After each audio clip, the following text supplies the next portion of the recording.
வணக்கம் and welcome back to J Story Box.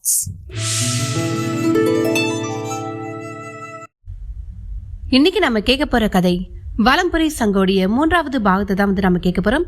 ஏற்கனவே நான் 2 பாகங்கள் போட்டிருக்கேன். அது கேட்காதவங்க அது கேட்டுட்டு அதுக்கப்புறம் இந்த பகுதிக்கு வாங்க.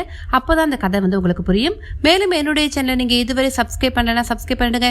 அப்படியே மறக்காம பக்கத்துல அந்த பெல் ஐக்கானையும் பிரஸ் பண்ணுங்க. அப்போதான் நான் சொல்ற கதைகள் எல்லாம் உங்கள் காதுகளுக்கு வந்து சேரும். சரி வாங்க நாம கதைக்குள்ள போகலாம். அத்தியாயம் 21. நம்மளை தேடி யார் இந்த நேரத்துல தெரு வாசற்படியில் இருக்க போறாங்க? ராமபத்ரன் திருமேனி சேதுவிடம் கேட்டார். யாருன்னு தெளிவா தெரியலையே. சேது பதிலளித்தான். சரி நானே கூப்பிடுறேன் என்ற திருமேனி முற்றப்பகுதிக்கு வந்தார். ஏன் அங்கேயே தயங்கி நிக்கிறீங்க? உள்ள வரலாமே. திருமேனி குரல் கொடுத்தார். இல்லைங்க, நான் இங்கே நிக்கிறேன், உள்ள வர முடியாது. ஒரு பெண் குரல் பதிலளித்தது. அப்படின்னா அப்படிப்பட்ட நபர் யாருன்னு தெரிஞ்சாக்கணுமே என்ற திருமேனி தெரு வாசற்படியை நோக்கி நடந்தார். அவர் 6 படிக்கட்டுகளையும் தாண்டி மேலே வந்தபொழுது வெளியே ஒரு பெண் உருவம் நிற்பது தெரிந்தது. அந்த பகுதியில் நிழல் எடுத்திருந்ததால் உருவம் தெளிவாக தெரியவில்லை. ஏன் அங்கே நின்னுட்ட? அவர் கேட்டார். இல்லத்துக்குள்ள நுழையிற அளவுக்கு நான் சுத்தமாக இல்லைங்க. அப்படின்னா பின்பக்கமாக தள்ளி நில்லு. நீ யாருன்னு நான் பார்க்கணும். அவள் தெரு வாசற்படியின் ஓட்டு பகுதியிலிருந்து சற்று பின்புறமாக தள்ளி நிலவொளியில் நின்றாள். பீதி ஏற்படுத்தும் பயங்கரமான உருவம் ஒன்றைத்தான் அங்கே திருமேனி பார்த்தார். முகம் மற்றும் கைப்பகுதிகளில் செதில்கள் போன்ற அசிங்கமான வடுக்கள். நீ யாருமா? என் பேரு பங்கஜம். சரி, உனக்கு என்ன வேணும்? என்னை மன்னிச்சிடுங்க திருமேனி. நீராட்டு மணியில் 2 சண்டாளனுங்க இருக்காங்க. அதுல ஒருத்தன் என்னை அசுத்தப்படுத்திட்டு கோவில் இருக்கிற தேவி விக்கிரகத்தையும் அதுக்கு அடியில இருந்த வலம்புரி சங்கையும் எடுக்க சொன்னார். என்னால் அந்த நிலைமையில அவங்கள மீற முடியல. அப்படியே செஞ்சேன். ஆனா தேவி கோபப்பட்டாங்க. என்னோட உடம்பு மொத்தமும் வெந்து போச்சு. அந்த மனையில் இருக்கிற குளத்திலேயே விழுந்து உயிரை விட்டுட்டேன். அப்படின்னா நீ பங்கஜத்தின் ஆவியா? ஆமாம் திருமேனி, எனக்கு மோட்சம் கிடைக்காது. என் அளவுக்கு இந்த பூமியில யாரும் தப்பு செஞ்சிருக்க மாட்டாங்க. அசுத்தமான நான் தேவியை தொட்டுட்டேனே திருமேனி. முன்ன அவங்க மிரட்டி காரியம் சாதிச்சாங்களா? ஆமாம் திருமேனி, கத்தியை காட்டி கொன்னுடுவேன்னு மிரட்டினாங்க. அங்க மாந்திரிகம் நடத்துகிறவர் தான் கத்தியை காட்டி மிரட்டினவர். இதுதான் விதிங்கிறது. நீ மட்டும் அப்போ அதுக்கு உடன்படாமல் போயிருந்தா தேவி உன்னை காப்பாத்தி இருப்பார். இனிமேல் அதையெல்லாம் பேசி என்ன பிரயோஜனம்? எனக்கு மோட்சம் வேணும். நீங்க நினைச்சா அது எனக்கு கிடைக்கும். இப்படி ஒரு அபவாதத்தை பண்ணின உனக்கு மோட்சமா? அது எப்படி சாத்தியம்? அப்ப நான் என்னதான் செய்யறது? வேணும்னா நீ அவங்கள பழி வாங்கலாம். அதுக்கெல்லாம் எனக்கு ஏது சக்தி திருமேனி? அதுக்கு வேணும்னா நான் உனக்கு உதவலாம். நான் சொல்றபடியே நடந்துகிட்டால் போதும். ஆமாம், அந்த 2ஐயும் நீ எங்க கொண்டு போய் வச்ச? பூஜை அறைக்குள்ள. சரி, தற்சமயம் இந்த மனைக்கு பின்னால் இருக்கிற எட்டி மரத்துல குடியிருந்துக்கோ. முதல்ல அதை செய். அவள் தென்புறமாக நகர்ந்து எட்டி மரத்தை அடைந்தாள். திரும்பவும் சவுக்கைக்கு வந்த திருமேனி சொன்னார். பங்கஜம் தான் இதை செய்திருக்கிறாள். அதுக்காக அவளுக்கு கிடைக்க வேண்டிய தண்டனையும் கிடைச்சிருச்சு. அதை மீட்டெடுக்க நமக்கு என்ன வழி? சேது கேட்டான். கவலைப்படாதீங்க, அதுக்கெல்லாம் வழி இருக்கு. சற்று நேரத்திற்குள் ராமபத்ரன் திருமேனி நீராட்டு மணிக்கு அனுப்பி வைத்த சங்கினி என்ற யோகினி திரும்பி வந்தது. போன விஷயம் என்ன ஆச்சு? அந்த பக்கத்தை நெருங்கவே முடியல. விஷயம் என்ன? பூஜை அறைக்கு முன்னால 5 பேர் காவல் இருக்காங்க. 5மே ராட்சசர்கள். அது மட்டும் இல்லாம திருமேனி அந்த வாசல்ல படுத்து கிடக்கிறார். ஓஹோ, பலமான காவல்தான். யோசனையில் ஆழ்ந்த திருமேனி பிற்பாடு நீ உன் இருப்பிடத்துக்கு போ, தேவைப்படும் பொழுது கூப்பிடுகிறேன் என்றார்.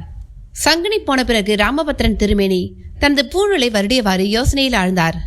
அவர் உட்கார்ந்திருந்த நிலையும் யோசனையும் விஷயம் நினைத்தது போல் அவ்வளவு சுலபமில்லை என்று சேதுவுக்கு உணர்த்தியது. எதை செய்தாலும் மிகவும் சிரமப்பட வேண்டியிருக்கும். சேது, இருக்கிற நிலைமையை நான் வெளிப்படையா சொல்றேன். விஷயம் ரொம்ப சிக்கலாதான் இருக்கு. நாம் எதிர்பாராத விஷயங்கள் எல்லாம் நடந்திருக்கு. ஒரு வலம்புரி சங்கை இவ்வளவு நீசமான முறையில் யாராவது எடுப்பாங்களா?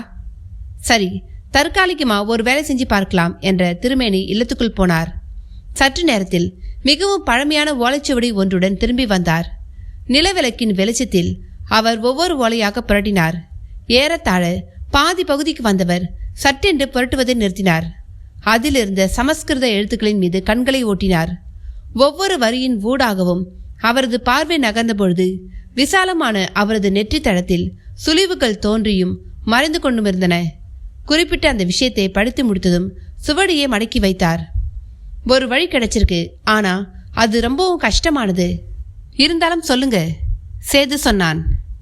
நேசமான விஷயங்களை சில சமயங்களில் அதே போன்ற விஷயங்களாலேயே நேரிட வேண்டியிருக்கும். நிலவரைக்கு உள்ளே உள்ள வலம்புரி சங்கை எடுக்கணும்னா இனிமேல் சாதாரணமானவங்களால் முடியாது. அப்படி யாராவது எடுக்க முயற்சி செஞ்சா அவங்களுக்கு மரணம் நிச்சயம். தேவி இப்போ குடியேறி இருக்கிறது வலம்புரி சங்கில். அதை திரும்ப எடுக்கணும்னா கலங்கப்படாத ஒரு கன்னிப்பெண் விரதம் இருந்தால் மட்டும்தான் சாத்தியமாகும். வார்த்தைகளை கேட்டதும் சேதுவின் மனதில் சட்டென்று கௌசல்யாவின் வடிவம் மின்னி மறைந்தது. கௌசல்யா பரிசுத்தமானவள். அவள் நினைத்தால் திருமேனி சொல்வதை செய்ய முடியும். இங்க வந்து வைரக்கலை பார்த்த அந்த பெண் போதுமா திருமேனி? சேது கேட்டான். நானும் அந்த பொண்ணை மனசுல நினைச்சேன். அப்படின்னா அவளையே பயன்படுத்திக்கலாம். அந்த பெண்ணை நாளைக்கு இங்க வர சொல்லுங்க. அவங்க அப்பா ஏதாவது மறுப்பு சொல்வாரோ என்னவோ. திருமேனி நியாயமான சந்தேகத்தை எழுப்பினார். அவர் எதுவும் சொல்ல மாட்டார். நான் சொன்னா ஒப்புக்குவார். மறுநாள் ராமன் நாயரிடம் கௌசல்யாவை பற்றி சேது பேசினான். அப்பொழுது தான் நீராட்டு மனையில் நடந்த சம்பவங்களும் தேவி விக்கிரகம் காணாமல் போனதும் ராமன் நாயருக்கு தெரிந்தது. ஓஹோ, அதுக்காகத்தான் அந்த யம காதகர்கள் இங்கே வந்து கூடாரம் போட்டிருக்காங்களா? இப்ப என்ன செய்யறது? ராமன் நாயர் கேட்டார். வலம்புரி சங்கை கைப்பற்றவில்லை என்றால் இந்த கிராமத்துல அவங்க வச்சதுதான் சட்டமாக இருக்கும். என்ன வேணுமானாலும் நடக்கலாம். தேவியை இப்போ அவங்க கிட்ட அடைபட்டிருக்காங்க. ராமன் நாயர் சேதுவின் முகத்தையே பார்த்தபடி அவன் சொல்வதை ஊன்றி கவனித்துக் கொண்டிருந்தார். சேது, உனக்காக எப்படிப்பட்ட விஷயத்துக்கும் கௌசல்யாவை அனுப்புறதுக்கு நான் தயார். ஆனா ஒரே ஒரு வேண்டுகோள், அவளுக்கு எந்த விதமான ஆபத்தும் ஏற்படக்கூடாது. என் பரம்பரையை விளங்க வைக்க அவள் ஒருத்திதான் இருக்கிறாள். உங்க மகள் கௌசல்யாவுக்கு இதுல எந்த விதமான ஆபத்தும் ஏற்படாது. அதுக்காக நான் என்னோட உயிரையே பலி கொடுக்கவும் தயாராயிருக்கேன். எதுக்கும் ரொம்ப ஜாக்கிரதையா இருங்க. அந்த காதகனுங்க சாமானியமானவங்க இல்ல. ராமன் நாயர் எச்சரிக்க தவறவில்லை. அன்று இரவு சாப்பாட்டுக்கு பிறகு ராமபத்திரன் திருமணியை சந்திப்பதற்காக புறப்பட்டான் சேது. மோகினி கோவிலுக்கு முன்னால் வந்தபொழுது அங்கு யாரோ நிற்பது போல் தோன்றியது. யாரது? எங்க போறீங்க? அங்கு நின்றிருந்த பெண் உருவம் கேட்டது. சேது திரும்பினான். அவளை பார்த்தான். கஷ்டப்பட்டு கணித்தால் கூட 17க்கு மேல் அவளது வயதை கூட்ட முடியாது. ஏமா தனியா நிக்கிற? பயமா? ஆமாங்க. என்னை எங்க வீட்டில் கொண்டு போய் விடுறீங்களா? அவள் கேட்டாள். ஆமாம், இந்த ராத்திரி வேளையில நீ எப்படி இங்க வந்து சேர்ந்த? சேது கேட்டான். உண்மையை சொன்னா நான் ஒரு வகையில தப்பிச்சு ஓடி வந்திருக்கேன். இப்ப வீட்டுக்கு போறதுக்கும் பயமா இருக்குதுங்க. உங்க வீடு எங்க இருக்கு? இங்க பக்கத்துல தான். சேது அவளை ஊன்றி கவனித்தான். இதற்கு முன் அவளை எங்கும் பார்த்ததாக அவனுக்கு தோன்றவில்லை. ஏற்கனவே அவனுக்கு அறிமுகமாகியிருந்த சித்ராங்கி இல்லை இவள் என்பது மட்டும் தெளிவாக தெரிந்தது. மோகினியோ மனித பெண்ணோ ஒன்றும் தெரியவில்லை. என்ன சந்தேகப்படுறீங்களா? மோசமானவள்னு தோணுதா? பார்வைக்கு அப்படி தெரியல. இப்படியெல்லாம் சந்தேகப்பட்டா எப்படி? எவ்வளவு நேரம் தான் நான் இங்க தனியா நிக்கிறது? சரி, நான் உன்னை உங்க வீட்டில் கொண்டு போய் விட தயார். அவள் நடந்தாள். சேது பின்தொடர்ந்தான். சற்று தொலைவு நடந்தவள் ஒரு குறுக்கு பாதையில் திரும்பினாள். அந்த பாதை சென்று முடிவடைந்த இடம் ஒரு வீட்டின் தெரு வாசற்படி. தெருவாசலின் கதவுகள் சுழல் காற்றில் பாதிக்கப்பட்டது போல் ஆவென்று திறந்து கிடந்தன. தெரு வாசல் கதவை தாண்டி அவள் உள்ளே போனாள். கதவின் மீது கால் படாமல் சேது மிகவும் கவனமாக காலை உட்புறம் எடுத்து வைத்தான். கவனமாக ஒவ்வொரு படிக்கட்டிலும் காலை வைத்து கீழ்ப்புறம் இருந்த முற்றப்பகுதிக்கு வந்தான். படிக்கட்டுகளில் பாசமும் புற்களும் ஏராளமாக வளர்ந்திருந்தன. முற்றப்பகுதியில் உரம் போட்டு வளர்த்தது போல் பசும்புல் மெத்தை மாதிரி பரவி கிடந்தது. நில ஒளியில் துளசி மாடம் தெரிந்தது. ஆனால் அதில் துளசி செடி எதுவும் இல்லாமல் இருந்தது. அதை பார்த்ததும் சேதுவுக்கு சந்தேகம் தோன்றியது. மனிதர்கள் யாராவது குடியிருந்தால் கண்டிப்பாக துளசி செடி இருக்கும். அவனை அழைத்து வந்த பெண் வராந்தாவில் நுழைந்து போனாள். இப்பொழுது அவளையும் காணவில்லை. அந்த பகுதியில் எங்கும் ஒளிப்பொட்டின் ஓர் அம்சம் கூட தென்படவில்லை. யாரும் குடியிருப்பதற்கான லட்சணம் எதுவும் தெரியவில்லை. தானாகவே ஏதோ ஆபத்துக்குள் வந்து சிக்கிவிட்டது போல இருந்தது சேதுவுக்கு. என்ன அங்கே நின்னுட்டீங்க? இருட்டிலிருந்து ஒரு பெண் குரல் கேட்டது. இங்க வெளிச்சத்தையே காணோம்? சேது கேட்டான். இங்க யாருக்கும் வெளிச்சம் தேவையே இல்லை. பதில் இப்படித்தான் வெளிவந்தது. அத்தியாயம் 22. தான் வந்து சேர்ந்திருப்பது ஆபத்தான ஏதோ ஓரிடம். வஞ்சகமாக சிக்க வைக்கப்பட்டிருக்கிறோம் என்று சேது நினைத்தான். முதலாக அவனிடம் சந்தேகம் தோன்றியது. என்னவாக இருந்தாலும் பொறுமையுடன் காத்திருந்து பார்க்கலாம் என்று முடிவு செய்தான். வீட்டுக்குள்ளிருந்து யாரோ வராந்தாவை நோக்கி நடந்து வருவது போன்ற சத்தம். சேது காதுகளையும் கண்களையும் கூர்மையாக்கினான். உடலில் உள்ள ஆபரணங்கள் அசைந்து ஏற்படும் சத்தம். இப்படி வந்து உட்காருங்களேன், தெளிவற்ற ஓர் உருவம் சொன்னது. சேது முன்புறமாக நடந்து வராந்தாவில் உட்கார்ந்தான். இந்த ஊர்ல உங்களுக்கு அதிகமான பழக்கம் இல்லைன்னு நினைக்கிறேன், கேட்டது பெண் குரல். உண்மைதான், நான் இங்கே வந்து கொஞ்ச நாள் தான் ஆகுது. இல்லத்துக்கு வந்திருக்கீங்க இல்லையா? ஆமான்னு சொல்ல முடியாது, அதே மாதிரி இல்லைன்னு சொல்ல முடியாது. இல்லத்தை உடைச்சி பிரிச்சு விற்க போறதா கேள்விப்பட்டோம். அதுவும் உண்மைதான். அதுக்கான உரிமை யார்கிட்ட இருக்கு? சேது அதற்கு பதில் சொல்லவில்லை. விபரீதமானது போல் தோன்றும் அந்த சூழலில் என்ன செய்வதென்று தெரியாமல் மௌனமாக இருந்தான். நீங்க யாருன்னு இன்னும் சொல்லலையே, சேது கேட்டான். நீராட்டு மனையோடு தொடர்புள்ள குடும்பம் தான் இது, அந்த பெண் குரல் பதிலளித்தது. அதெப்படி? கடைசியாக அந்த இல்லத்தில் இருந்தவர் என்னோட, அதாவது பானுவிக்கிரம நம்பூதிரியோட. ஆமாம், அவங்களே தான். இதை கேட்டதும் சேதுவின் வியப்பு 2 மடங்கானது. இந்த பெண்மணி உண்மையாக இருந்தால் இவளுக்கு இப்பொழுது எத்தனை வயது இருக்கும்? இங்க இருக்கிறவங்களுக்கு வெளிச்சம் தேவையில்லை என்று அவர்கள் சொன்னது ஞாபகம் வந்தது. அப்படியானால் இதற்கெல்லாம் என்ன அர்த்தம்? இவர்கள் மனித இனத்தை சேர்ந்தவர்கள் தானா? அவர் இறந்து போய் வருஷம் எத்தனையோ ஆயிடுச்சே, சேது பேச்சு தொடங்கினான். ஆமாம், நாங்கெல்லாம் அப்படித்தான். அந்த பெண்மணி மிகவும் லாவகமாக இதை சொன்னபொழுது சேது திருக்கிட்டான். அப்படியானால் தான் இப்பொழுது உட்கார்ந்திருப்பது எந்த காலத்திலோ இறந்து போன ஒரு பெண்மணிக்கு முன்பாகத்தான். இப்பொழுதுதான் அவர்கள் பேசிய வார்த்தைகளின் அர்த்தம் புரிகிறது. தான் இப்பொழுது இருக்கும் இடத்தில் உயிரோடு இருப்பவர்கள் யாரும் இல்லை. இங்கிருப்பதெல்லாம் ஆவிகள்தான். எவ்வளவு சீக்கிரம் முடியுமோ அவ்வளோ சீக்கிரம் இங்கிருந்து கிளம்ப வேண்டும் என்று தீர்மானித்தான் சேது. இருந்தாலும் தன்னை இங்கு அழைத்து வந்த பெண்ணை பற்றி தெரிந்து கொள்ள விரும்பினான். என்னை இந்த இடத்துக்கு கொண்டு வந்தது யார்? அவள் எங்கே? கேட்டான். சீதா, அந்த பெண்மணி அழைத்தாள். யாரோ நடந்து வரும் சத்தம் கேட்டது. என்னம்மா? வந்தவள் கேட்டாள். நான் கிளம்புறேம்மா, உன்னை இங்கே கொண்டு வந்து விடுறதுக்காகத்தான் நான் வந்தேன். ஆனா இங்க வந்த பிறகு எல்லாமே தலைகீழாய் இருக்கு. தனியா போறதுக்கு பயமா இருக்குன்னு என்கிட்ட சொன்னது விளையாட்டுக்காகவா? உண்மையை சொன்னா உங்களை அம்மாவுக்கு அறிமுகப்படுத்தி வைக்கத்தான் அப்படி செஞ்சேன். எனக்கு எல்லாம் புரிஞ்சிருச்சு. நான் வரட்டுமா? அதற்கு முன்னால் இன்னொரு விஷயத்தையும் தெரிஞ்சுக்குங்க. அவளது அம்மா சொன்னார். சொல்லுங்க. கோவில்ல இருந்த தேவி காணாமல் போயிட்டு தான் கேள்விப்பட்டேன். உண்மையா? ஆமாம், தேவி வலம்புரி சங்குக்குள்ள தான் இருக்காங்க, அதுவும் தெரியும். இப்ப அந்த சங்கு எடுக்கணும் இல்லையா? அவர் ஒவ்வொரு கேள்வியாக கேட்க கேட்க சேதுவுக்கு வியப்பு தோன்றியது. எல்லா விஷயங்களும் இவர்களுக்கு தெரிந்திருக்கிறது. அப்படியானால் வலம்புரி சங்கை பற்றி இவர்களுக்கு மேற்கொண்டும் தகவல்கள் தெரிந்திருக்கலாம். சேது ஒரு முடிவுக்கு வந்தான். கோவிலிலிருந்து காணாமல் போன அந்த வலம்புரி சங்கை பற்றி உங்களுக்கு நிறைய விஷயங்கள் தெரியும் போலிருக்கே, சேது கேட்டான். எனக்கு எல்லாம் தெரியும். அதை சொல்றதுக்காகத்தான் சீதாவை அனுப்பி உங்களை கூட்டிட்டு வர சொன்னேன், அந்த பெண்மணி சொன்னார்.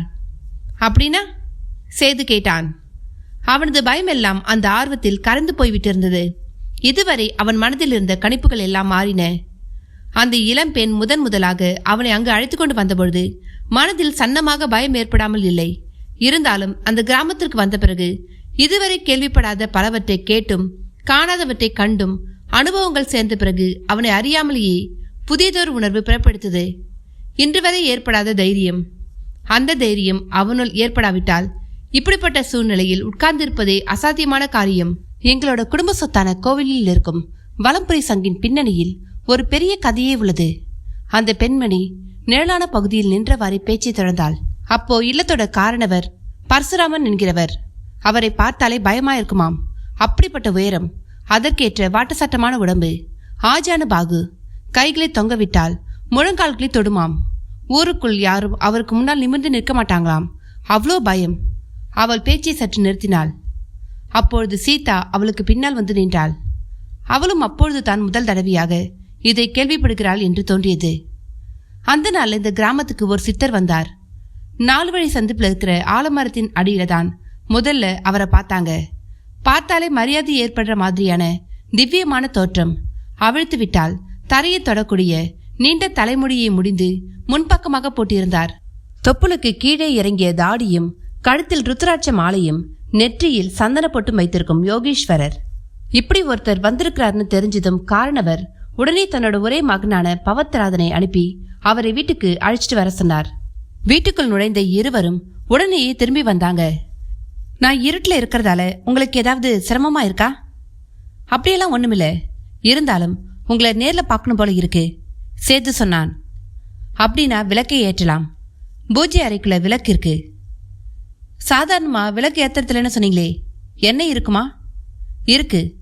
பரதேவதைகளுக்கு விளக்கு ஏற்றுவோம். உடனேயே அதை அணைச்சு வச்சிடுவோம். பூஜை அறை கதவை திறந்து நில விளக்கை வெளியில் எடுத்தாள். சீதா, இதை ஏத்துமா? அவள் விளக்கை ஏற்றினாள். வராந்தாவில் வெளிச்சம் பரவியது. அந்த வெளிச்சத்தில் அங்கிருந்த இருவரையும் சேது கவனித்தான்.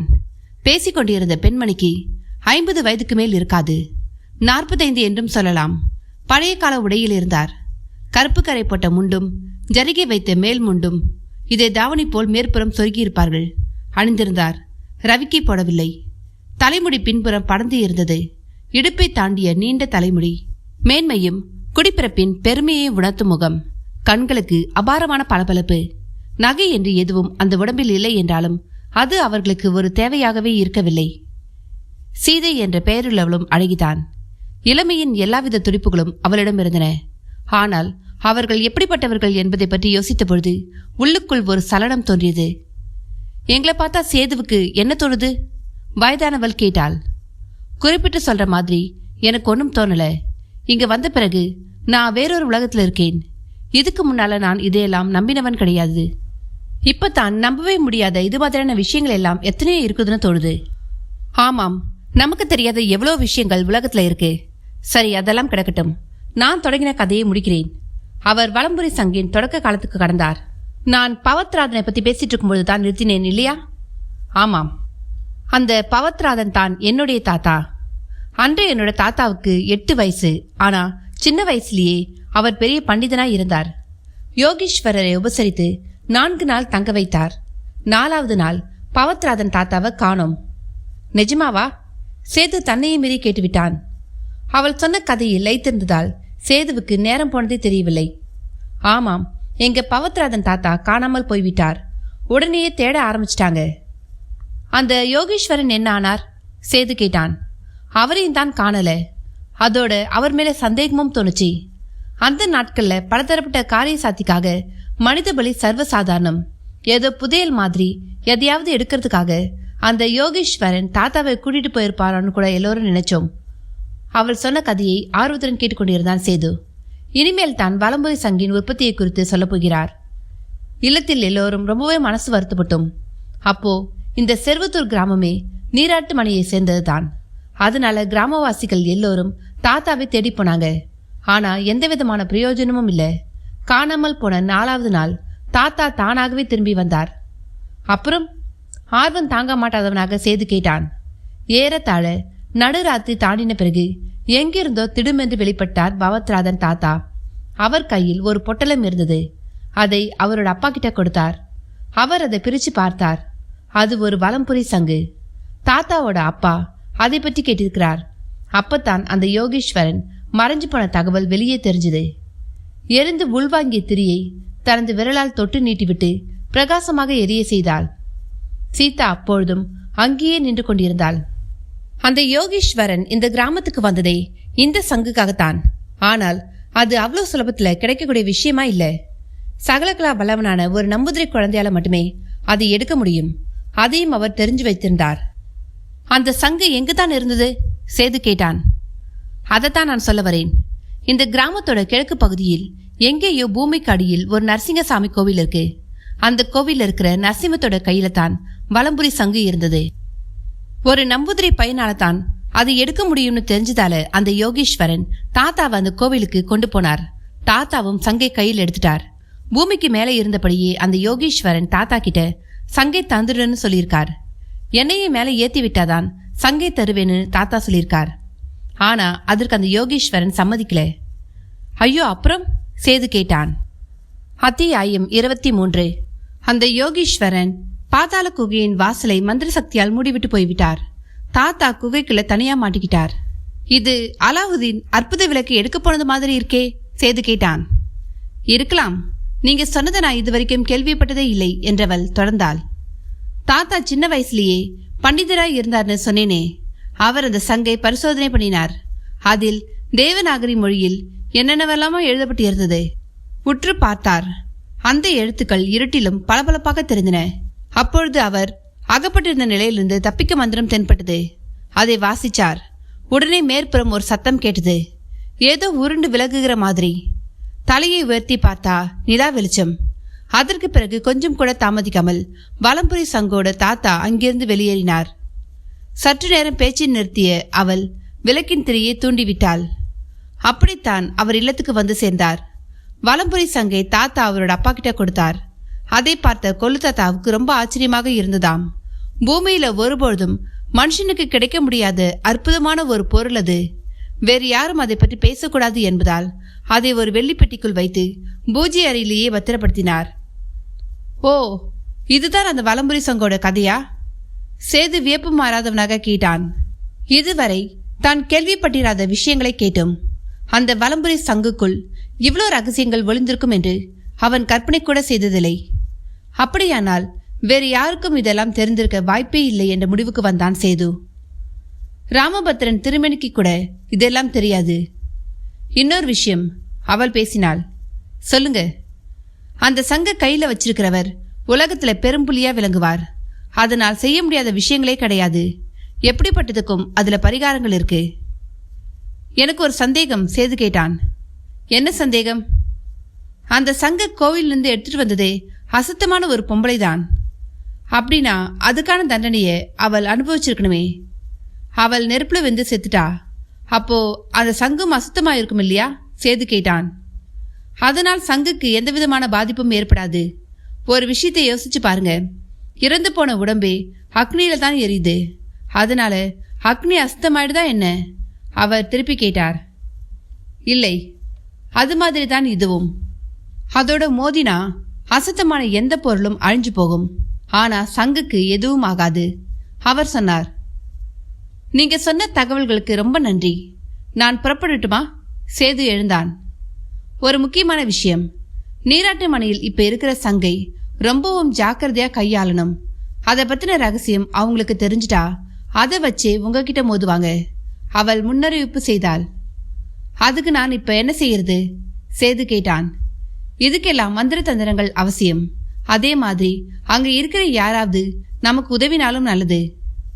அப்படி யார் இருக்காங்க? ஒரு பெண் உதவி செய்யறதா இருந்தா விஷயம் ரொம்பவும் சுலபமாயிடும். உடனே சேது அவளுக்கு பின்புறம் நின்றிருந்த சீதாவை பார்த்தான். இவளால் அது முடியாது. தேவைப்படும் பொழுது உருவம் மாத்திக்க முடிஞ்ச யாராவது கிடைச்சா நல்லது. எங்களால் அது முடியாது. சரி. சேது எழுந்தான். ஏதாவது தேவைப்பட்டாலோ ஆலோசனை வேணும்னாலும் எப்ப வேண்டுமானாலும் நீங்க இங்க வரலாம். நீங்க சொல்லவில்லை என்றாலும் கண்டிப்பாக வருவேன்.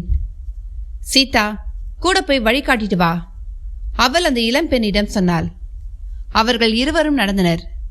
தெரு வாசற்படி தாண்டி மோகினி கோவிலை நெருங்கியதும் அவள் நின்றாள். மேற்கொண்டு நான் வர முடியாது, சீதா சொன்னாள். சீதா, கல்யாணம் முடிஞ்சிருச்சா? இல்ல, இந்த வயசுலயே. அதனால தான் நான் இப்பவும் இப்படியே இருக்க வேண்டியிருக்கு. அவள் சொன்னதன் பொருள் அவனுக்கு விளங்கவில்லை. கல்யாணம் பண்ணிக்க விரும்பாத பொண்ணுங்க இருக்காங்களா என்ன? ஆனா அதுக்கு முடியல. அம்மாவுக்கும் எனக்கும் ஒரே நாள் தான். இல்லத்துல கிணத்துல கால் வழுக்கி அம்மா விழுந்துட்டாங்க. அவங்கள காப்பாத்துறதுக்காக நானும் கிணத்துல குதிச்சேன். அந்த நேரம் இல்லத்துல வேற யாரும் கிடையாது. சீதா சொன்னதன் பொருள் சேதுவுக்கு விளங்கவே செய்தது. திருமணம் ஆகாத நம்பூதிரி பெண் ஒருத்தி துர்மரணம் அடைந்தாள். அவள் பிரம்மரஷஸ் ஆகிவிடுவாள் என்பது ஐதீகம். சீதாவும் அப்படிப்பட்டவள் தானா? சேது யோசனையில் ஆழ்ந்தான். முடியும் போதெல்லாம் வரேன். அவளிடமிருந்து விடை பெற்றுக் கொண்டு சேது புறப்பட்டான். எதிர்பார்த்து காத்திருப்பேன் சொல்லிவிட்டு அவளும் திரும்பி நடக்கத் தொடங்கினாள். சேது நடந்தான். அவன் வந்து நின்ற இடம் ராமன் நாயரின் வீடு. கௌசல்யா அவனை எதிர்பார்த்து காத்து கொண்டிருந்தாள். இன்னைக்கு ஏன் இவ்வளவு தாமதம்? அவள் விசாரித்தாள். திருமணிக்கிட்ட பேசிட்டு இருந்ததுல நேரம் போனதே தெரியல. சாப்பாடு போடட்டுமா? அவள் பரிமாறினாள். ஆவி பறக்கும் சூடான கஞ்சியும் மாவடுவும் பொரித்த வற்றல்களும் இருந்தன. எனக்காக கௌசல்யா ரொம்ப அதிகமாக கஷ்டப்படுற மாதிரி தெரியுதே, சேது கேட்டான். இதெல்லாம் ஒரு கஷ்டமா என்ன? யாருக்காகவோ காத்திருக்கிறது என்பதே சுவாரஸ்யமான விஷயம் தானே. இது என்னோட ஆசை கலந்த நோக்கமாக கூட இருந்தது. அதை அனுபவிக்கும் பொழுது ஒரு சுகம் இருக்கத்தான் செய்து. சேது அவளையே பார்த்தான். வெண்கல விளக்கின் பிரகாசத்தில் அவள் பேரழகியாக மிளிர்ந்தாள். அந்த பிரகாசம் அவளிடம் அப்படியே தங்கி படுந்து விட்டார் போல் இருந்தது. வெள்ளை நிற ரவிக்கை, இடுப்பில் முண்டு. அவளை பார்த்தபொழுது பிரத்யேகமான அழகு தோன்றியது. பெண்மைக்கே உரித்தான நளினமான அழகு. என்ன இப்படி பார்க்குறீங்க? வெட்கத்துடன் கேட்டாள். ஒண்ணுமில்ல, கௌசல்யாங்கிற பேரு உனக்கு ரொம்பவும் பொருத்தமா இருக்கு. அதற்கு பதில் எதுவும் சொல்லாமல் அவனையே பார்த்து கொண்டிருந்தாள் அவள். சாப்பாட்டை முடித்துக்கொண்டு சேது வராந்தாவில் வந்து உட்கார்ந்தான். வலம்புரி சங்கின் கதையும் அதன் அற்புதமான சக்தியும் அவன் மனதில் திரும்ப திரும்ப சுரண்டு கொண்டே இருந்தது. அந்த சங்கை கைப்பற்றாவிட்டால் இங்கு வந்ததை வீணாகிவிடும். அது தன் கைக்கு வராவிட்டால் நீராட்டு மனை மீதுள்ள தனது உரிமையே இல்லாமல் ஆகிவிடும். நாராயணன் பட்டதிரி சக்தி மிகுந்தவன் ஆகிவிடுவான். அது மட்டும் அவரது கையில் இருந்தால் எதை வேண்டுமானாலும் செய்ய அவனால முடியும். நான் போய் படுத்துக்கிறேன், கௌசல்யா சொன்னாள். அதை மறந்துட்டு நான் பாட்டுக்கு எதையெல்லாமோ யோசிச்சுட்டு இருக்கேன், போய் படுத்துக்கமா சொல்லிவிட்டு அவன் தூணில் சாய்ந்து கொண்டான். இரவின் 3ஆம் யாமம் முடிய இன்னும் ஒரு நாழிகை மட்டுமே இருந்தது. நீராட்டு மனையில் புகுந்து கொண்டு தனக்கு உதவ யார் இருக்கிறார்கள் சேது யோசித்தான். யார் அதற்கு சரியான நபர்? அதே நேரம் யாரோ தன்னை தொடுவது போல் தோன்றவே சேது சட்டென்று கண்ணை திறந்தான். சித்ராங்கி நின்று கொண்டிருந்தாள். கிழக்குப்புறமாக சாய்ந்தபடி ஒளி பொழிந்து கொண்டு இருந்த நில ஒளியில் அவளை பார்த்தபொழுது சேது ஒரு கணம் அசந்தே போனான். இது சித்ராங்கி தானா? அல்லது அதே வடிவத்தில் ருத்ரன் அனுப்பி வைத்த ஏதாவது மோகினியா? என்ன சந்தேகத்தோட பார்க்குறீங்க? அவள் கேட்டாள். ஒண்ணுமில்ல, வர வர நான் என்னையே நம்ப முடியாத அளவுக்கு சந்தேக பிராணியா மாறிட்டேன். என்ன திடீர்னு இப்படியெல்லாம்? காரணம் தெரியல. எனக்கு புரிஞ்சிடுச்சு. நான் என்னமோ ஆள் மாறாட்டம் நடத்திட்டு வந்திருக்கேனா என்று ஒரு சந்தேகம். நல்லதுதான், இந்த மாதிரி சந்தேகப்படுறதும் பாதுகாப்பு தான். ஒருவேளை என்னோட வேஷத்துல வேறு யாராவது வர்றதுக்கும் வாய்ப்பு இருக்கு. சேது அவளையே ஊன்றி கவனித்தான். நான் வேணும்னா அடையாளம் சொல்லி தரட்டுமா? இதோ பாருங்க, என்னோட கை விரல்களின் 5 விரல்களும் பத்திரமா இருக்கு. காலிலையும் அதே மாதிரி 5 விரல்கள். பிசாசு படைப்புகளுக்கு 4 விரல்கள் மட்டும்தான் கண்ணுக்கு புலப்படும். இந்த விஷயத்தை சேது அப்பொழுதுதான் முதல் தடவையாக கேள்விப்பட்டான். இப்ப நான் சொன்ன தகவல் எப்பவும் உங்க மனசுல ஞாபகம் இருந்தால் சரி. அவள் சேதுவின் அருகில் அமர்ந்தாள். நாம என்னோட அறையில உட்கார்ந்து பேசலாம். கௌசல்யா இப்பதான் படுக்க போயிருக்கா. அதை பத்தி கவலைப்படாதீங்க. என்னோட அனுமதி இல்லாம இங்க இருக்கிற யாரும் கண் விழிச்சிட முடியாது. எல்லோரும் நல்ல தூக்கத்துல இருக்காங்க. அதை கேட்டதும் சேது சற்று ஆறுதல் அடைந்தான். ஒரு மோகினியுடன் தனக்கு தொடர்பு இருக்கிறது என்பதை அந்த வீட்டில் உள்ள யாராவது தெரிந்து கொண்டால் என்ன நினைப்பார்கள்? முதலில் தன்னை ஒரு மந்திரவாதி என்று நினைப்பார்கள். மந்திரவாதிகளை எல்லோரும் விரும்புவார்கள் என்று சொல்ல முடியாது. எப்படிப்பட்டவரும் மாந்திரிகனிடம் போவது தான் விரும்பும் காரியத்தை நிறைவேற்றிக் கொள்ள மட்டுமே. அது நிறைவேறிவிட்டால் மாந்திரிகனோடு அவர்களுக்குள் என்ன வேலை இருக்கிறது? மாந்திரிகன் மீது பயமும் வெறுப்பும் கலந்த உணர்வுதான் தோன்றும். அதற்காகவாவது சித்ராங்கியுடனான இந்த உறவு வெளியே யாருக்கும் தெரிந்துவிடக்கூடாது என்று விரும்பினான். நான் வரும்பொழுது எதை பற்றி யோசிச்சுட்டு இருந்தீங்க? அவள் கேட்டாள். நடந்ததையெல்லாம் சேது விவரித்தான். அவங்க சொன்னதெல்லாம் உண்மைதான். கொஞ்சம் கூட அதுல பொய் கிடையாது. ஆனா அந்த வலம்புரி சங்கை எப்படி அங்கே இருந்து எடுக்கிறது? சித்ராங்கி கேட்டாள். அதுக்கும் ஒரு வழி சொல்லி கொடுத்துருக்காங்க. அங்க இருக்கிற யாராவது உதவி செஞ்சா சுலபமா அது எடுக்கலாமாம். அப்படி யாரு இருக்காங்க? உருவத்தை மாத்திக்க முடியறவங்களா இருந்தா நல்லதுன்னு சொன்னாங்க. அப்படின்னா? அவள் யோசனையில் ஆழ்ந்தாள். சித்ராங்கி, நீ நினைச்சா அது உன்னால கூட முடியுமே. நான் அங்க போகணும் இல்லையா? ஆமாம், முயற்சி பண்றேன். ஆனா அங்க இருக்கிற மந்திரவாதி சாதாரணமானவர் இல்லை. அவரோட இல்லத்துல என்னை மாதிரி ஆளுங்களை பயன்படுத்தி தான் என்னென்னமோ வேலைகள் செய்கிறார். அதனால என்னால முடிஞ்ச அளவு நான் முயற்சி பண்றேன். மறுநாள் இரவு நெடுநேரம் ஆன பிறகு நீராட்டு மனையை அடைந்தாள் சித்ராங்கி. அத்தியாயம் 24. சித்ராங்கி நீராட்டு மனைக்கு வந்தபொழுது அங்கு யாருமே இல்லை. ஆனால் அதையொட்டி இருந்த சவுக்கையில் ஒரு ஹோமத்துக்கான ஏற்பாடுகள் நடந்து கொண்டிருந்தன. சூழ்நிலையை பார்த்தவுடன் அது தெரியவும் செய்தது. களிமண்ணால் செய்யப்பட்ட ஓர் உருவத்துக்கு முன்னால் ஹோமகுண்டம் கொழுந்து விட்டு எரிந்து கொண்டிருந்தது. அவள் சவுக்கியை நெருங்கி வாசலருகில் நின்று உட்புறத்தை பார்த்தாள். நிலவிளக்கு ஒன்று எரிந்து கொண்டு இருந்தது. சுற்றும் ஹோமத்துக்கு தேவையான பொருட்கள் வரிசை கிரமத்தில் வைக்கப்பட்டிருந்தன. நாராயணன் பட்டதரியும் ருத்ரனும் அந்த பகுதியிலேயே காணும். ஒருவேளை குளிக்கப் போயிருக்கிறார்களோ என்னவோ. சித்ராங்கி பூஜை அறை வாசலை பார்த்தாள். அங்கே காவல் இருந்தது. மாந்திரிகனால் நிறுத்தி வைக்கப்பட்டிருந்த யோகினிகள். அவர்கள் எல்லோரிடமும் ஆயுதங்கள் இருந்தன. எல்லாமே மாந்திரிக ஆயுதங்கள். சௌகிக்குள் நுழைந்தவள் ஒரு தடவை சுற்றி வந்து எல்லாவற்றையும் கண்ணாலேயே சோதனையிட்டாள். எவரது கண்ணுக்கும் புலப்படாத மாய வடிவத்தில் தான் அவள் இதையெல்லாம் செய்து கொண்டிருந்தாள். அதனால் எதிர்பாராமல் ருத்ரனே வந்தால் கூட சந்தேகம் ஏற்படாத பட்சத்தில் அவளை கண்டுபிடிக்க முடியாது. மரத்தால் ஆன சுவரில் தொங்கிக் கொண்டிருந்த துணி மூட்டை ஒன்று அவளது பார்வையில் பட்டது. அதற்குள் பார்வையை செலுத்தினாள். உள்ளே ஓலைச்சுவடி ஒன்று இருப்பது புலப்பட்டது. ருத்ர பிரயோகங்களுக்கு உதவக்கூடிய ஒரு சுவடி. அதை அங்கிருந்து எடுக்க விரும்பினாள். ஆனால் அவளால் அதை எடுக்க முடியாது. மோகினி, கந்தர்வர்கள் போன்றவர்கள் அதை தொடாமல் இருக்க ஒரு பந்தன மந்திரம் அதில் பொறிக்கப்பட்டு இருந்தது. தப்பி தவறி அதை அவள் தொட்டுவிட்டாள். அதன் பிறகு அதை வைத்த மந்திரவாதியை வந்து விடுதலை செய்தால் ஒழிய அவளால் விடுபட முடியாது. அதனால் அவள் சட்டென்று அங்கிருந்து விலகினாள். அதே நேரம் யாரோ பேசியவாறே சௌக்கிய நெருங்குவது காதில் விழுந்தது.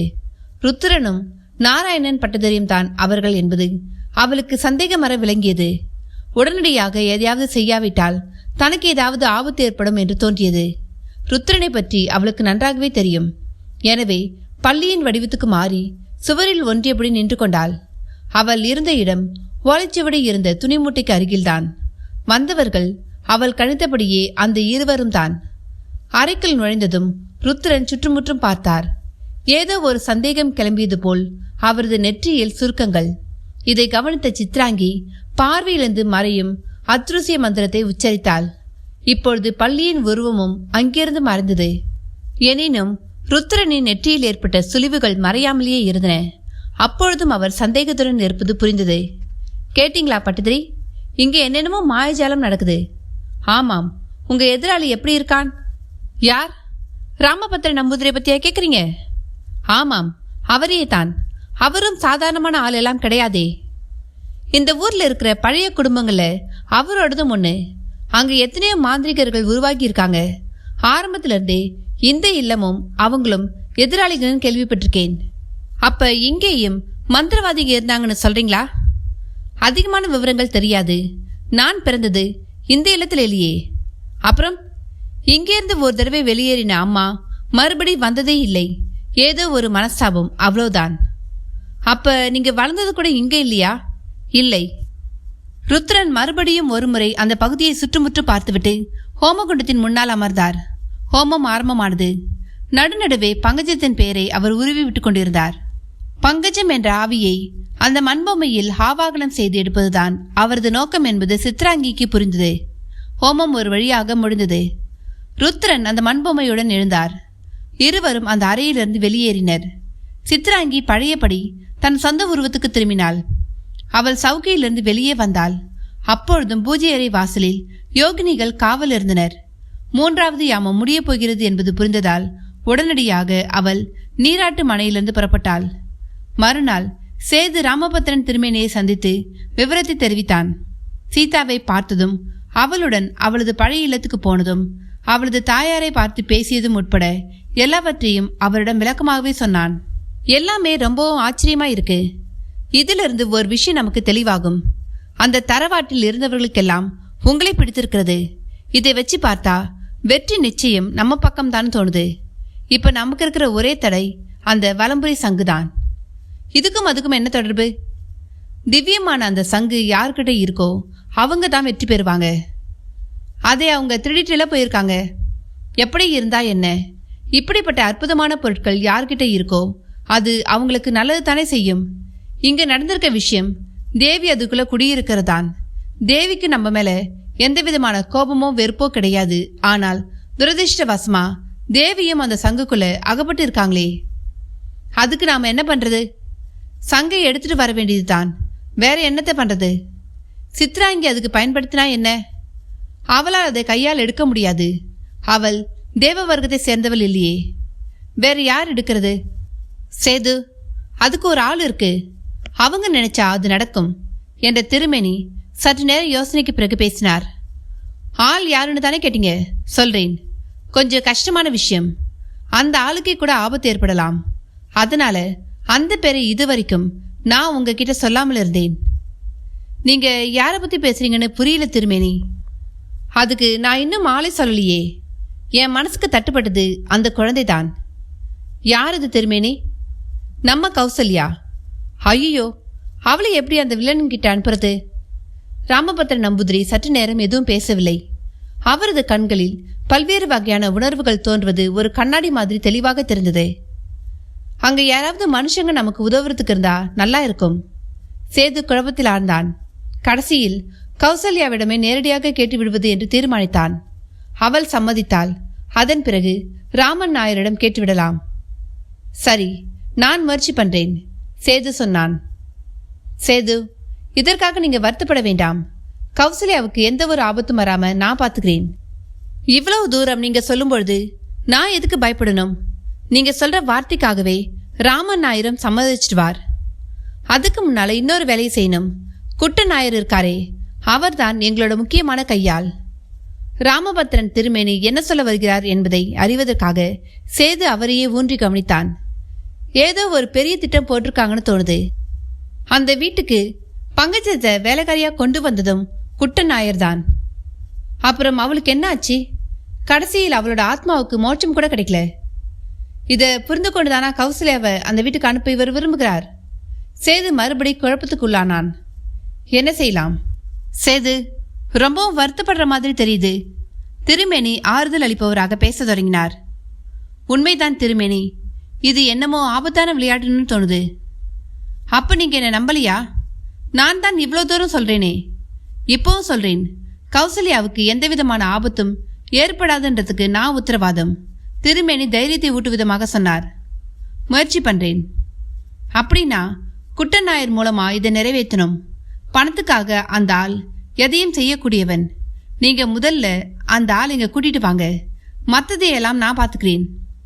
அப்படியே செய்கிறேன் திருமேனி. சேது அங்கிருந்து எழுந்தான். மாலை நேரத்தில் குட்டநாயர் சிக்கினார். அவர் பட்டணத்துக்கு போய்விட்டு திரும்பி வந்து கொண்டு இருந்தார். நேராக கல்லுக்கடைக்கு போனால் அவரை சந்திக்கலாம் என்று ஒருவர் சொன்னதை ஒட்டி சேது கல்லுக்கடைக்கு விரைந்தான். குட்டநாயர் அங்கு அகப்படவும் செய்தார். ராமபத்ரன் திருமேனி கூப்பிடுகிறார் என்று சொன்னவுடன் முதலில் குட்டநாயர் சந்தேகத்துடன் பார்த்தார். தம்பி, நீங்க யாருன்னு எனக்கு தெரியலையே. குட்டநாயர் சந்தேகம் நிரம்பியவராக கேட்டார். நான் ராமன் நாயரோட சொந்தக்காரன். ஒரு வகையில் அவர் எனக்கு மாமா. நான் இங்க வந்தது திருமணியை பார்க்கறதுக்காக. அதெல்லாம் சரி, என்ன எதுக்கு அவர் கூப்பிடுகிறார்? அது எனக்கு தெரியாதே. பார்த்த உடனே கூட்டிட்டு வர சொன்னார். ஏதாவது பிரயோஜனமுள்ள விஷயமா இருக்குமா?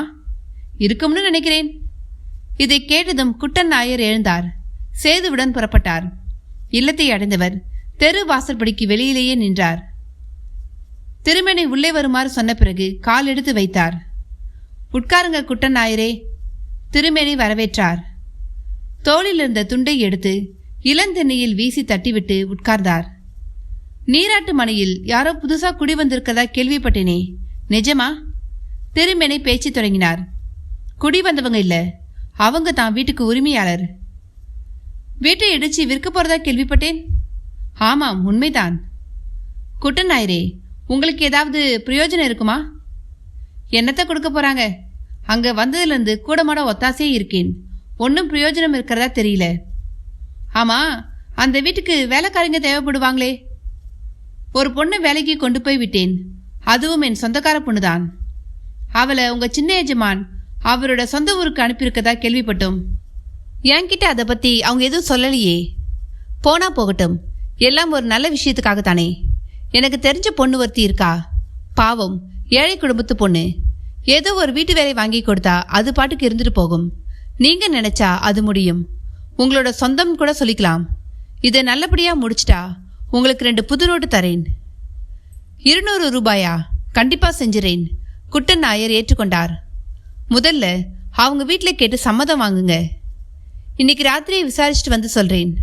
குட்டநாயர் மகிழ்ச்சியோடு எழுந்து போனார். அப்ப சேது, நீங்களும் கிளம்புங்க, திருமேனி சொன்னார். அத்தியாயம் 25. சேது ராமன் நாயரின் வீட்டுக்கு வந்து சேர்ந்தாலும் திருமேனி சொன்னதை பற்றி பேசவில்லை. அதை எப்படி சொல்வது? நீராட்டு மனை இல்லத்துக்கு ஒரு தடவை போன பொழுது ராமன் நாயரை அவமானப்படுத்தி அனுப்பினார்கள். எனவே அவர் தனது மகளை அந்த வீட்டு வேலைக்கு அனுப்ப மாட்டார் என்பது நிச்சயம். அது மட்டுமல்ல, அங்கு வந்திருப்பவர்களை பற்றியும் அவருக்கு ஓரளவு தெரியவும் செய்யும். இந்த நிலைமையில் கௌசல்யாவை எப்படி அந்த வீட்டுக்கு அனுப்ப சொல்வது? எதையும் பேசாமல் மௌனமாக சேது அறைக்குள் நுழைந்ததை பார்த்த கௌசல்யா அவரது அறைக்கு வந்தாள். என்ன தனியா வந்து உட்கார்ந்துட்டீங்க? விசாரித்தாள். ஒண்ணுமில்லையா? இந்த மாதிரி உம்முன உட்கார்ந்து நான் ஒருபொழுதும் பார்த்ததே இல்லை. அதனால தான் என்னமோ இருக்கிறதா தோணுது. சேது கௌசல்யாவை பார்த்தான். அவளை பார்த்தாலே ஒரு தனி சந்தோஷம்தான். காரணம், அவளது அழகில் செயற்கைத்தன்மை எதுவும் இல்லை. முண்டும் ரவிக்கையும் அணிந்து நிற்பதே ஒரு தனி அழகு. அந்த கண்களில் பளபளக்கும் கலங்கமற்ற தன்மை. அந்த கண்ணக்கதுப்புகளில் கிராமத்து கவிதைகளின் நீட்டடிகள் ஒளிந்திருந்தன. காய்ச்சி எடுத்த வாசனை தைலம் தேய்த்த தலைமுடியின் சுகந்தம், அவளது உடலுக்கு சந்தனத்தின் பரிமளம். அவள் அருகில் வந்தால் பூஜை அறையை நெருங்கினார் போன்ற உணர்வு ஏற்படும். நான் இங்கு வந்ததிலிருந்து நடந்த விஷயங்களை யோசிச்சு பார்த்தேன். அவன் அவளை பார்க்காமலேயே பேசினான். எதுக்காக கேட்டாள்.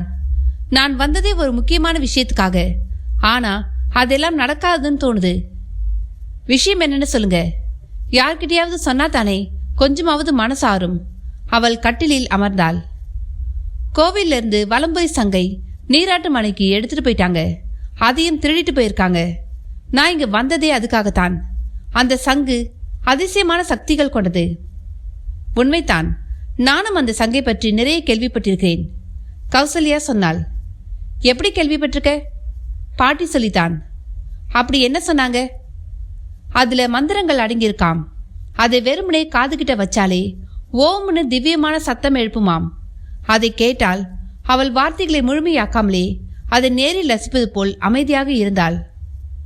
எல்லாம் சரி, ஆனா இதையெல்லாம் இனிமேல் சொல்லி என்ன பிரயோஜனம்? அதுதான் அவங்க கிட்ட மாட்டிக்கிடுச்சே. சேது திறந்து கிடந்த ஜன்னல் வழியாக வெளியே பார்த்தான்.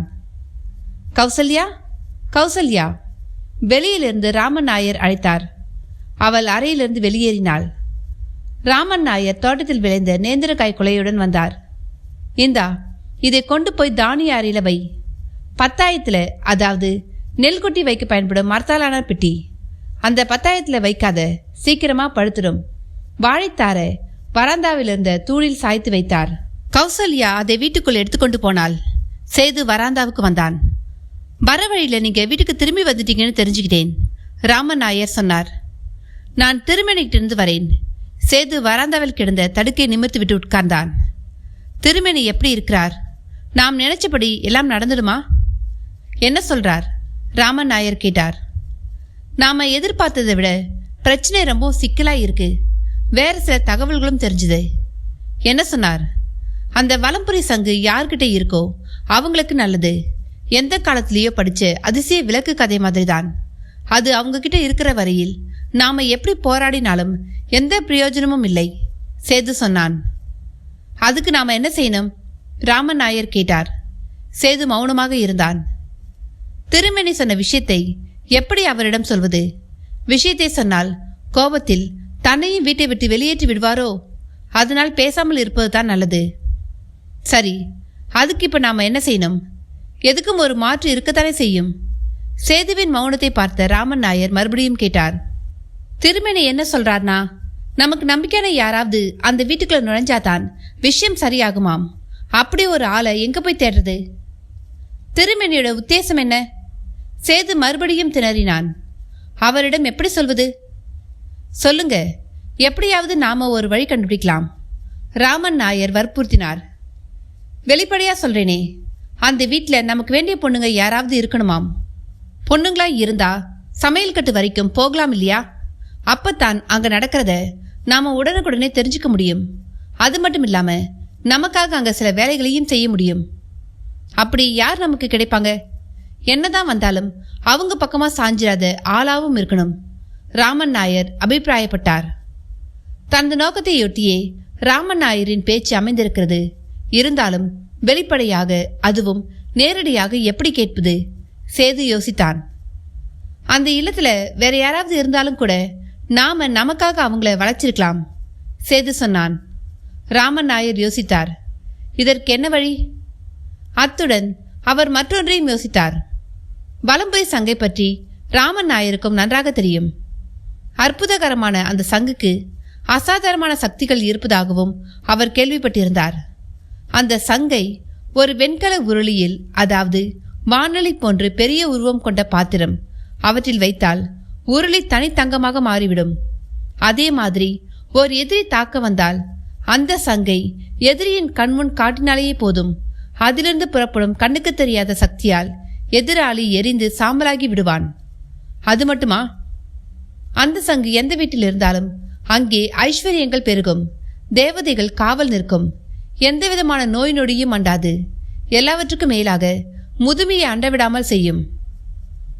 கௌசல்யாவை அனுப்பி அந்த சங்கை நாம கைப்பற்றினால் என்ன? நாயர் யோசனையில் ஆழ்ந்தார். முதலில் அது நமது கைக்கு வரட்டும், வந்த பிறகு மற்றதை பார்த்து கொள்ளலாம். சரி, நான் கௌசல்யாவை அனுப்புகிறேன். எப்படி இருந்தாலும் நம்ம காரியம் நடக்கணுமே, ராமன் நாயர் சொன்னார். ரொம்ப சந்தோஷம், சேது மகிழ்ச்சி அடைந்தான். அப்படின்னா கிளம்புங்க, உங்களுக்கு எப்ப சௌகரியமோ அப்ப இங்க வாங்க, ராமன் நாயர் உறுதியுடன் பேசினார். சேது புறப்பட்டான். நேராக ராமபத்திரன் நம்பூதிரியுடன் வந்தவன் நடந்ததை விவரித்தான். அவர் உடனே குட்டன் நாயரை வரவழைத்து மேற்கொண்டு நடக்க வேண்டியதை சொன்னார்.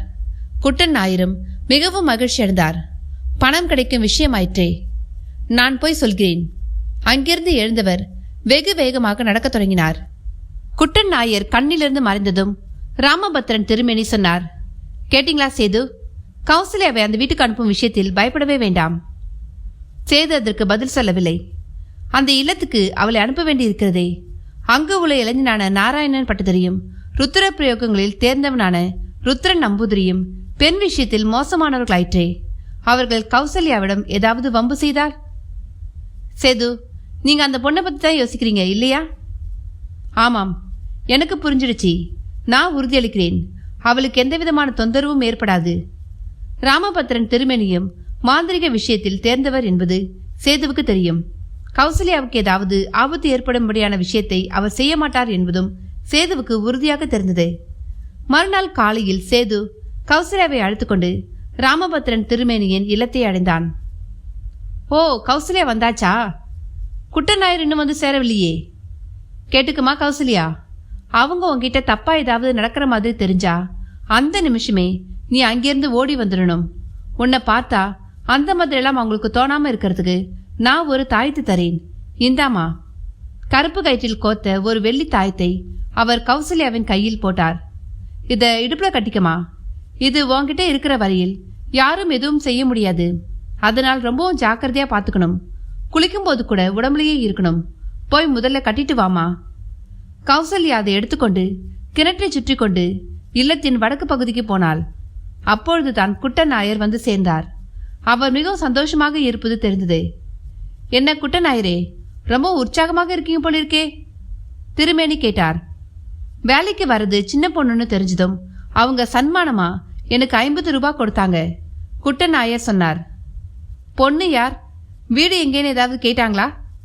கேட்காம இருப்பாங்களா? என்னோட தூரத்து சொந்தம்னு சொன்னேன். நல்ல வேலை செஞ்சீங்க. அதற்குள் கௌசல்யா சவுக்கைக்கு அருகில் வந்தாள். குட்டன் நாயர் அவளை ஏற இறங்க பார்த்தார். அவரது கண்களில் ஒரு புத்தொளி தென்பட்டது. கழுகு பார்ப்பது மாதிரி பார்த்தார். இந்த பொண்ணுக்கு வீட்டு வேலையெல்லாம் தெரியும் இல்லையா? குட்டன் நாயர் கேட்டார். நல்லா தெரியும். வீட்டு வேலையெல்லாம் நல்லா தெரியும்னு நானும் சொல்லியிருக்கேன். மிஞ்சி போனா அவங்களுக்கு 1 மாசம்தான் ஆள் தேவைப்படும். பிடிச்சு போச்சுன்னா சின்ன திருமேனை போகும்பொழுது கூடவே கொண்டு போனாலும் போவார். பொண்ணு கெட்டிக்காரியாக இருந்தா தலைவதியும் நல்லதாக இருக்கும். அதுவும் சரிதான். இந்தாமா, பார்த்து ஜாக்கிரதையா நடந்துக்கிறது நல்லது, திருமேனி சொன்னார். அது மிகவும் பொருள் செறிந்த வார்த்தை. குட்டன் நாயர் கௌசல்யாவும் அழைத்துக்கொண்டு நீராட்டு மனைக்கு புறப்பட்டார். நாராயணன் பட்டதிரியும் ருத்ரன் நம்பூதிரியும் திண்ணையில் உட்கார்ந்திருந்தனர். தெரு வாசற்படி தாண்டி குட்டன் நாயரும் கௌசல்யாவும் வருவதை பார்த்தபொழுது நாராயணன் பட்டதிரியின் மனம் சந்தோஷப்பட்டது. சின்ன பொண்ணுன்னு அவர் சொன்னது சரியான வார்த்தைதான். பொண்ணோட பேரு? ருத்ரன் நம்பூதிரி கேட்டார். செண்பகம், அவள் சொன்னாள். பேருக்கேத்த மாதிரி தான், ஆளும் நல்லா தான் இருக்கா, ருத்ரன் சொன்னார். வேலையெல்லாம் தெரியுமா? அதற்கு பதில் சொல்லாமல் கௌசல்யா குட்டன் நாயரை பார்த்தாள். ஒன்றும் தெரியாத பொண்ணை நான் உங்ககிட்ட கூட்டிட்டு வருவேனா என்ன? குட்டன் நாயர் திருப்பி கேட்டார். சரி, நீ சமையல் கட்டுக்கு போமா, இன்னைக்கு சாப்பாட்டை செண்பகம் சமைக்கட்டும், பார்க்கலாம். கௌசல்யா வடக்கு புறமாக நகர்ந்தாள். அப்படின்னா குட்டன் நாயரே, நீங்களும் கிளம்புங்க. குட்டன் நாயர் கிளம்பினார். பொண்ணு அம்சமாத்தான் இருக்கா, கெட்டிக்காரியான பங்கஜம் போயிட்டாளேன்னு வருத்தப்பட்டு இருக்கும்பொழுதுதான் எல்லா விதத்திலையும் அவளை விட கெட்டிக்காரியான செண்பகம் வந்து சேர்ந்திருக்கா. நாராயணன் பட்டதிரி சொன்னான். நீங்க ரொம்ப அதிர்ஷ்டசாலிதான். தூங்கிக்கிட்டு இருக்கிறவனை எழுப்பி பரிசு கொடுத்த மாதிரி தானே இந்த வீடு மற்றும் அதோட மொத்த சொத்துக்களும் உங்க கைக்கு வந்திருக்கு. அது மட்டுமா, வலம்புரி சங்கம் கிடைச்சிருக்கே. யாரோ வர மாதிரி இருக்கே, ஹாஜியாரா? நாராயணன் பட்டதிரி தெரு வாசற்படியை பார்த்தபடி கேட்டான். ஹாஜியார் கூலி ஆட்களுடன் வந்து கொண்டிருந்தார். திருமேனி, இன்னைக்கு 2ல் 1 பார்க்கறதுன்னு வந்திருக்கேன். இதுதான் கடைசி பரிசோதனை. இந்த தடவை படியிலனா நான் வியாபாரத்தை ரத்து பண்ணிடுவேன். திருப்புணித்துறையில ஒரு பழைய அரண்மனைக்கு விலைக்கு வாங்கியிருக்கேன். மேல் பக்கம் இருக்கிற வெறும் சட்டங்களை பிரித்து வித்தாலே என் மொத்த பணமும் தெரிடும். மிச்சமெல்லாம் லாப கணக்குத்தான். அதையெல்லாம் விட்டுட்டு நான் எதுக்காக இங்கே கிடந்து கஷ்டப்படணும்? ஹாஜியார் சொன்னார். ருத்ரன் பூஜை அறைக்குள் இருந்த வலம்புரி சங்கை பற்றி நினைத்தார். அது அசாதாரணமான பொருள் என்பது பங்கஜத்துக்கு நேர்ந்த அனுபவத்தின் மூலம் தெரிகிறது. வேண்டுமானால் மறுபடியும் ஒரு தடவை சோதித்து பார்த்து விடலாம். பூஜை அறைக்குள் தேவி இருக்கிறார், அவர்களையும் பிரதிப்படுத்தலாம். ஹாஜியாரே, இன்னைக்கு ஒரே ஒரு நாள் பொறுத்துக்குங்க. ராத்திரி நான் முயற்சி பண்றேன். நாளைக்கு காலையில வந்து உங்க வேலையை தொடங்குங்க. நான் அதுக்கு பொறுப்பு. ஹாஜியார் யோசித்து பார்த்தார்.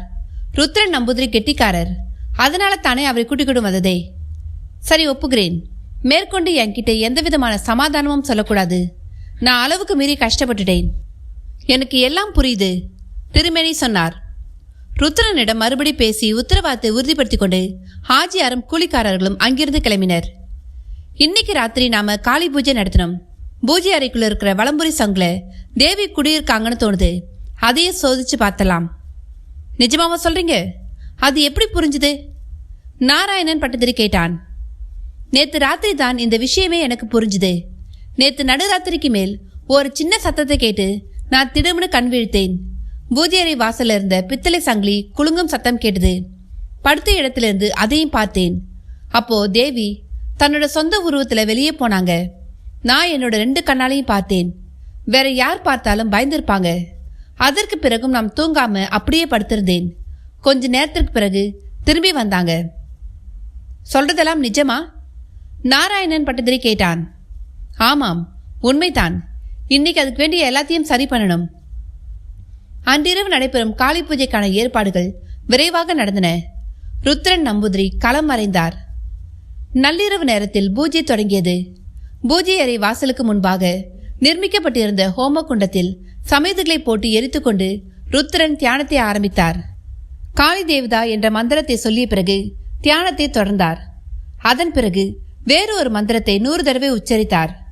101வது தடவை சொல்ல தொடங்குவதற்குள் பூஜை அறையின் குறுக்கே இரும்பு சட்டம் போட்டு பூட்டியிருந்த சங்கிலி குலுங்கியது. நிலவிளக்கின் மேற்புறமாக ஓர் எலி சட்டென்று குதித்து பாய்ந்தது. அப்படி குதித்ததில் நிலவிளக்கு ஹோமகுண்டத்துக்குள் சாய்ந்து விழுந்தது. சி!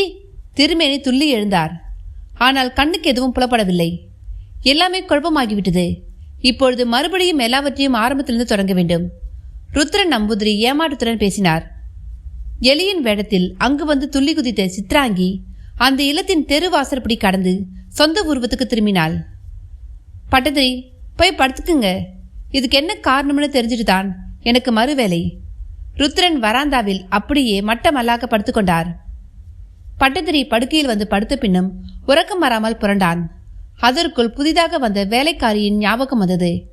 இனி அவளை பார்த்த பிறகுதான் தூங்குவது என்று தீர்மானித்தான். அவள் தானியாரில் தான் படுத்திருப்பாள். கோல் விளக்கை கையில் எடுத்துக்கொண்டு அதை நோக்கி நடந்தான். தானியாரிக்கு வந்தபொழுது அவள் பத்தாயத்தின் மீது சுருண்டு படுத்திருப்பது தெரிந்தது. ஏய் ஏய்! நாராயணன் பட்டதிரி அவளை தட்டி எழுப்பினான். என்னங்க? கௌசல்யா தூக்க கலக்கம் தெளியாமல் குரல் கொடுத்தாள். இங்க பார், நான் தான் நாராயணன் பட்டதிரி வந்திருக்கேன். கௌசல்யா கண்களை திறந்து பார்த்தாள். முன்னால் பட்டதிரி கோல் விளக்குடன் நின்று கொண்டிருந்தான். அவனது கண்களில் காமம் கனன்று கொண்டிருந்தது. அத்தியாயம் 27. நான் என்னுடைய அறையில படுத்திருக்கேன். கையை காலை அலம்பிட்டு வந்துரு. இந்தா, தேவைன்னா விளக்கையும் எடுத்துட்டு போ. நாராயணன் பட்டதிரி விளக்கை பத்தாயத்தின் ஒரு மூலையில் வைத்துவிட்டு போனான். கௌசல்யா ஒரு நொடியில் விதிர் விதித்து வியர்த்து போனாள். என்ன செய்வதென்று புரியாமல் அசைவற்று நின்றாள். பட்டதிரி தனக்கு விருப்பமான ஏதோ ஒரு பாடலை முணுமுணுத்தபடி தனது படுக்கை அறைக்குள் நுழைந்தான். குட்டன் நாயரை அனுப்பி வாங்கி வர சொன்ன வாசனை தைலத்தை தலையில் தேய்த்து கொண்டான். கொஞ்சத்தை உடம்பிலும் தடவினான். கண்ணாடியில் பார்த்து ஒருமுறை தலைமுடியை வாரினான். பவுடரை பூசிக்கொண்டான். அதன் பிறகு பொறுமையற்றவனாக அறைக்குள் அங்குமிங்கும் உலாவத் தொடங்கினான். வெளியே கொலுசு சத்தம் கேட்டது. அந்த சத்தமே பட்டத்திரியின் காதுகளுக்கு மிகவும் இனிமையாக இருந்தது. பட்டத்திரியின் உடல் சிலிர்த்தது. செண்பகப்பூ போன்ற மென்மையான செண்பகம்தான் தனக்கு முன்னால் வரப்போகிறாள். பட்டத்திரியின் உள்ள மகிழ்ச்சியில் துள்ளியது. அப்படி அவன் மகிழ்ச்சியில் நிற்கும்பொழுதுதான் கனவு கண்ணி மாதிரியான ஒருத்தி எதிரில் வந்து நின்றாள். செண்பகம், பட்டத்திரி முணுமுணுத்தான். அவள் முனகினாள். பட்டத்திரி அவளது வழுவழுப்பான தோளில் கை வைத்தார். அவள் தலைகுனிந்து நின்றாள். ஆஹா, என்ன ஒரு வாசனை உனக்கு! பட்டத்திரி தனக்குத்தானே பேசிக்கொண்டார். அசல் செண்பகப்பூவின் வாசனை. எந்தவிதமான சந்தேகமும் இல்லை. இவளுக்கு இந்த பெயரை வைத்தது யார்? உட்கார். அவளை பிடித்து கட்டிலில் உட்கார வைத்தான். செண்பகம், யார் உனக்கு இந்த பெயரை வச்சது? யாரும் வச்சுதா தெரியல, அது அப்படியே அமைஞ்சிருச்சு. அவள் மொழிந்தாள். நல்ல பேர். பட்டதிரி அவளது தலைமுடியை வருடினான். அழகான முடி. வருணித்தான். அவள் ஈரமான உதடுகளுடன் அவனை பார்த்தாள். நாராயணன் பட்டதிரி அவளது சிவந்த உதடுகளில் தன் உதடுகளை பதித்து சுவைத்தான். அது தேனின் நினைப்புடன் குடிதாக இருந்தது. தேன் தடவியிருக்கியா என்ன? பட்டதிரி கேட்டான். என் உதரை அப்படித்தான். என்னோட அதிர்ஷ்டம். அவன் அவளை இறுக அணைத்தான். கொஞ்சம் கூட எதிர்ப்பு காட்டவில்லை. முழுமையாகவே அவள் அவனுக்கு இணங்கினாள். நாராயணன் பட்டதிரியின் வாழ்க்கையில் இந்த அளவுக்கு வேறு யாரிடமிருந்தும் இன்பம் கிடைத்ததில்லை. விடியற்காலையில் கோழி கூவுவதற்கு முன்னால் படுக்கையிலிருந்து துள்ளி எழுந்தாள். நான் கிளம்புகிறேன், அவள் சொன்னாள். இன்னும் பொழுது விடியலையே. அவன் மறுபடியும் அவளை கட்டியணைத்தான். நான் நாளைக்கும் வரேன். அவள் உடனே அந்த அறையிலிருந்து வெளியேறினாள். நாராயணன் பட்டதிரி மிகவும் தாமதமாகத்தான் கண் விழித்தான். குளித்துவிட்டு வந்தபொழுது ருத்ரனும் வந்து சேர்ந்தார். எங்கே போயிருந்தீங்க? பட்டதிரி விசாரித்தார். நேற்று ராத்திரி ஒரு சின்ன இடரல். பூஜை உச்சகட்டத்துக்கு வந்தபொழுது அசாதாரணமான அளவுள்ள ஒரு எலி விளக்கை தட்டி விட்டது. அதோடு எல்லாம் முடிஞ்சிருச்சு. தட்டி விட்டது எலிதானா? எனக்கும் அதுதான் சந்தேகம். சாதாரண நிலையில் யோசிச்சா இது சாத்தியமே கிடையாது. எதுக்கும் ஒரு தடவை பிரசனம் பார்த்தா என்ன? இதுக்கு பின்னால் யாராவது இருந்தா? அதுக்கெல்லாம் வாய்ப்பே இல்லை. அப்புறம் ஒரு சின்ன சந்தேகம், அவ்வளவுதான், திருமேனி சொன்னார். காலை பலகாரம் தயாராயிருக்கு. கௌசல்யா வந்து சொன்னாள். முதல்ல சாப்பிடலாம், அதற்கு பிறகு அடுத்ததை யோசிப்போம். பட்டத்திரி எழுந்தான். பரிமாறும் இடத்திற்கு கௌசல்யா வரவே இல்லை. நாராயணன் பட்டத்திரிக்கு அவளை பார்க்க வேண்டும் போல் இருந்தது. செண்பகம் இங்கே இல்லையா? பட்டத்திரி உரத்த குரலில் கேட்டான். இருக்கேங்க, அவள் குரல் கொடுத்தாள். இப்படி வாமா. அவள் வந்தாள். பட்டத்திரி கமுக்கமான சிரிப்புடன் அவளை பார்த்தான். ஆனால் அவளிடம் எந்தவிதமான உணர்வு மாற்றமும் தென்படவில்லை. தேர்ந்த கள்ளிதான். பட்டத்திரி மனசுக்குள் சொல்லிக் கொண்டான். இன்னைக்கு இடிக்க ஆரம்பிச்சிடலாம் இல்லையா? ஹாஜியார் கேட்டார். சவுக்கையிலிருந்து ஆரம்பிச்சுக்குங்க, ருத்ரன் சொன்னார். இந்த ஒரு வார்த்தைக்காகவே காத்திருந்தவர் மாதிரி ஹாஜியார் தனது வேலைக்காரர்களை நோக்கி கட்டளையிட்டார். அவர்கள் உடனே கூரை மீது ஏறத் தொடங்கினர். இன்னைக்கு ஏதாவது பிரச்சனை ஏற்படுமா? ஹாஜியார் கேட்டார். எதுவும் இருக்காது, அதுக்கு தேவையான ஏற்பாடு எல்லாம் செஞ்சாச்சு, ருத்ரன் சொன்னார். ஓட்டுத்தளத்தின் மீது ஏறியவர்கள் மிகவும் கவனமாக செயல்பட்டு கமத்து ஓட்டை பிரித்தனர். எதுவும் நடக்கவில்லை. அதன் பிறகு சந்தேகம் ஏற்படவில்லை. ஓடுகள் ஒவ்வொன்றாக கீழே வந்து கொண்டிருந்தன. எந்த வேலையாளுக்கும் எதுவும் நேரவில்லை. மதியத்துக்குள் சவுக்கியின் மீதிருந்த ஓடுகள் எல்லாம் தரைக்கு வந்துவிட்டிருந்தன. அதன் பிறகு மரத்தாலான பெரிய பெரிய உத்தரங்களிலிருந்து சட்டங்களை பிரிக்கும் வேலை ஆரம்பமானது.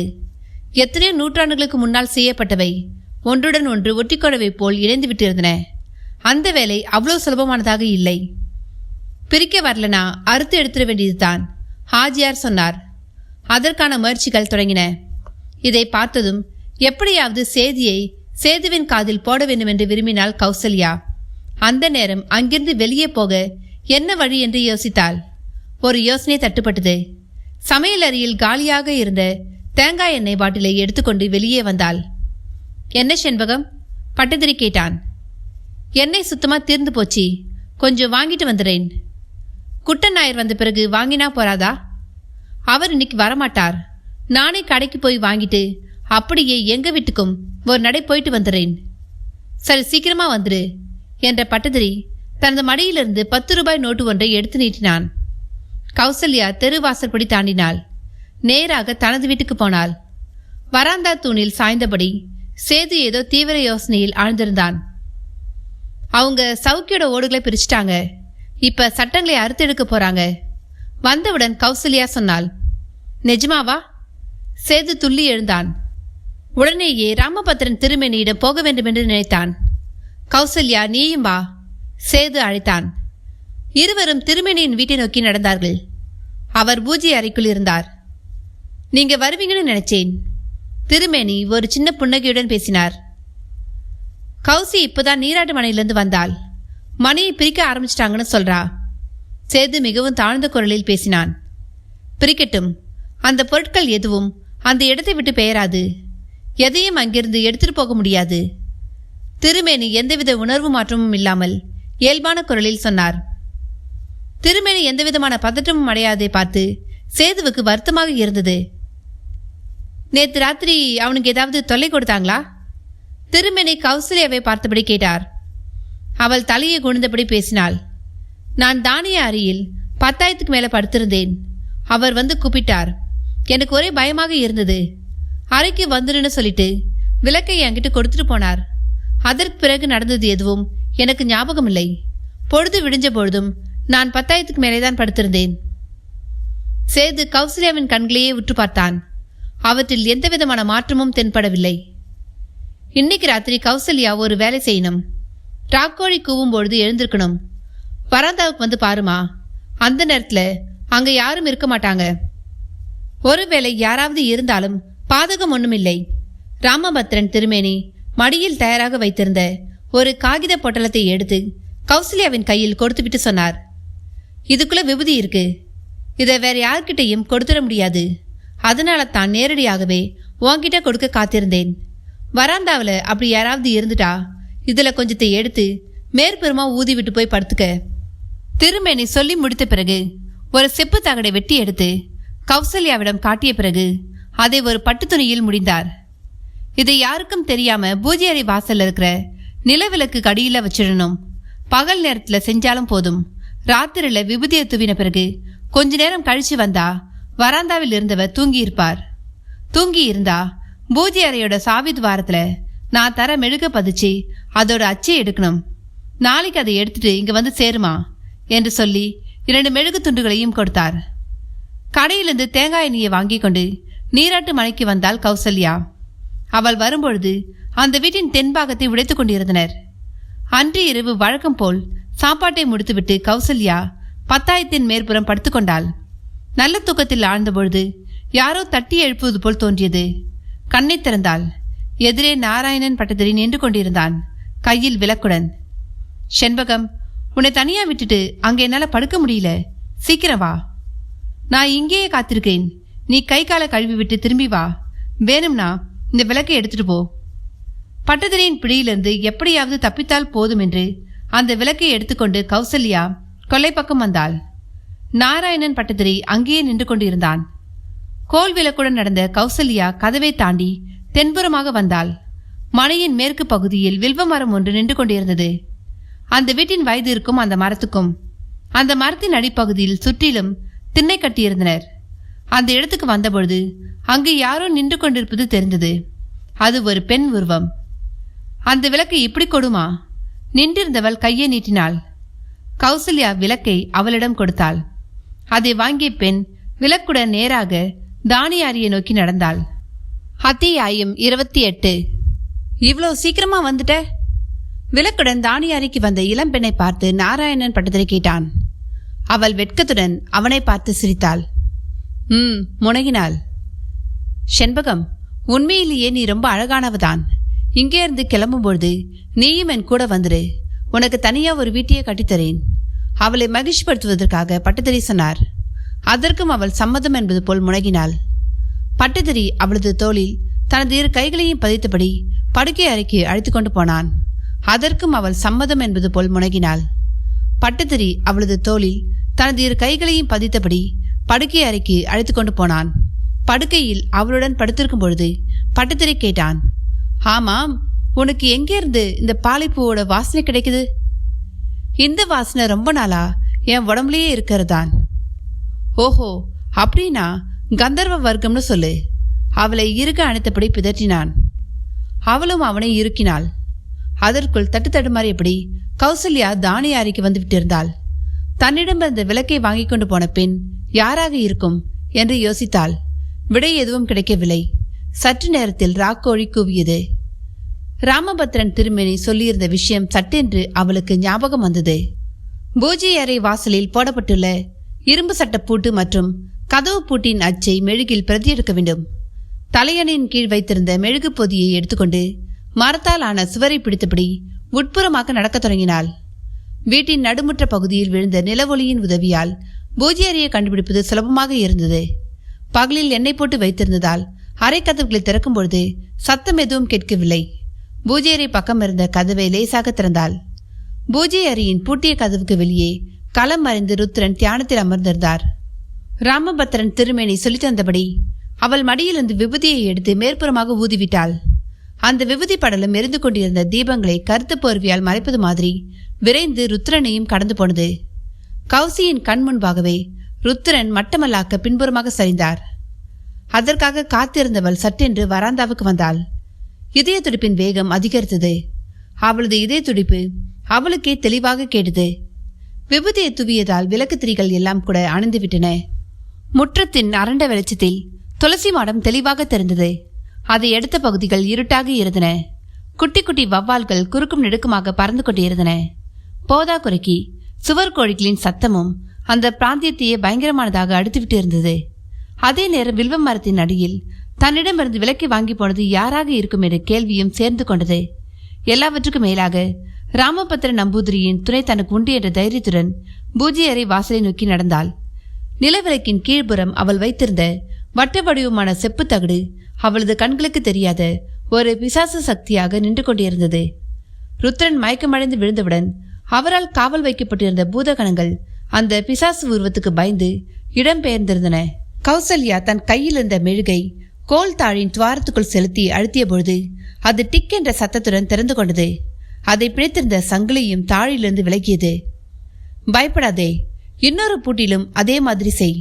யாரோ அவளுக்கு சொல்லித் தருவது போல் தோன்றியது. திரும்பி பார்த்தபொழுது யாரையும் காணவில்லை. கண்ணுக்கு தெரியாத வடிவத்தில் சித்ராங்கி அங்கு நின்று கொண்டிருப்பது கௌசல்யாவுக்கு தெரியாததுதான் காரணம். ருத்ரன் பின்புறமாக சரிந்தபொழுது தெரு வாசற்படியில் நின்றிருந்த சித்ராங்கி உடனே அங்கிருந்து கிளம்பி இளந்திணைக்கு வந்தாள். அப்பொழுதுதான் கௌசல்யா வராந்தா பகுதியை அடைந்திருந்தாள். கௌசல்யா தாழை தொடுவதை அவள் கவனித்தாள். தன்னால் தொட முடியாததால சித்ராங்கி தன் சக்தியை பயன்படுத்தி கௌசல்யா மெழுகை துவாரத்துக்குள் செலுத்தியதும் அதில் சாவியின் வடிவத்தை பதிய செய்தாள். மெழுகில் சாவியின் அடையாளம் பதிந்ததுடன் திறந்து கொண்டது. அதனால தான் அடுத்த பூட்டையும் திறக்க கௌசல்யாவை உற்சாகப்படுத்தினாள் சித்ராங்கி. அதிலும் முந்தைய அனுபவமே ஏற்பட்டது. அந்த பூட்டும் திறந்து கொண்ட பொழுது உட்புறம் மணி எடுப்பது போன்ற சத்தம் கேட்டது. ஆனால் ராமபத்ரன் நம்பூதிரி அனுப்பிய கௌசல்யாவின் வடிவமுள்ள மோகினியுடன் படுத்து கிடந்த நாராயணன் பட்டுத்தருகி அந்த சத்தம் கேட்டதாகவே தெரியவில்லை. தயங்காம கதவை திறமா, சித்ராங்கி மீண்டும் சொன்னாள். இந்த சத்தமெல்லாம் ராமபத்ரன் திருமேனியின் மாந்திரிக சித்தியால் நடைபெறுவதாக கௌசல்யா நம்பினாள். பூஜை அறை கதவை உட்புறமாக தள்ளினாள். அடுத்த வினாடி கண்கூச செய்யும் ஒளியொன்று எய்துவிட்டார் போல அறைக்கு வெளியே வந்தது. கௌசல்யா ஒரு கணம் திருக்கிட்டாள். சட்டென்று கண்ணை கூச செய்யும் ஒளி தோன்றியதால் அவளது கண்கள் ஒரு கணம் குருடாகி போனது போல் இருந்தது. அவளுக்கு முன்பாக ஒளி வலுக்குன்றி மங்கிக் கொண்டே வந்தது. கடைசியில் அந்த ஒளி சென்று பதிந்த இடம் ஒரு சங்குக்குள் தான். ஆச்சரியத்தில் விரைந்தவளாக கௌசல்யா அந்த சங்கையே பார்த்து கொண்டிருந்தாள். சன்னமாக ஒளிந்து கொண்டிருக்கும் ஒரு சங்கு. மேற்கொண்டு என்ன செய்வதென்று தெரியாமல் கௌசல்யா குழம்பினாள். அப்பொழுது மீண்டும் அந்த பெண் குரல் ஒலித்தது. அந்த சங்கை எடுத்துக்கமா. கௌசல்யா தயங்கவில்லை. கண்ணுக்கு தெரியாத ஏதோ ஒரு சக்தி தனக்கு ஊக்கமும் பாதுகாப்பும் தந்து கொண்டிருக்கிறது என்பது உறுதியானதும் அவள் மனதில் இருந்த பதற்றம் அகன்றது. எனவே தைரியத்துடன் தனது வலது காலை பூஜை அறைக்குள் எடுத்து வைத்தாள். எந்தவிதமான பயமும் இல்லாம அந்த சங்க பக்தியோடு எடுமா. பெண் குரல் பின்னால் இருந்து உயர்ந்தது. கௌசல்யா சங்கை கையில் எடுத்தாள். திரும்பாமல் பின்புறமாக மெதுவாக ஒவ்வொரு எட்டாக எடுத்து வைத்து வராந்தாவை அடைந்தாள். அந்த சங்கை நிலவிளக்குக்கு மேல வச்சுட்டு கதவை பழையபடி மூடிடுமா அசிரீர் ஒலித்தது. கௌசல்யா அப்படியே செய்தாள். சற்று நேரத்திற்குள் பூஜை அறை கதவு பழையபடி பூட்டி கொண்டது. எல்லாம் சரியாகி விட்டது என்பது உறுதியான பிறகு கௌசல்யா சங்கை கையில் எடுத்துக்கொண்டாள். அதே நேரம் உள்ளே ஏதோ ஒரு கதவு திறக்கும் சத்தம் கேட்டது. சங்கையை எடுத்துட்டு சீக்கிரமா தானிய அறைக்குள்ள போய் அதை பத்தாயத்துக்குள்ள பத்திரமா வச்சுட்டு நீ வழக்கம் போல அது மேலேயே படுத்துக்க. பழைய குரல் ஒலித்தது. கௌசல்யா கொஞ்சம் கூட தயங்கவில்லை. சங்குடன் தானிய அறையை நோக்கி ஓடினாள். பத்தாயத்தின் மரக்கதவை மேற்புறமாக உயர்த்தி அதை அதற்குள் பத்திரமாக வைத்தாள்.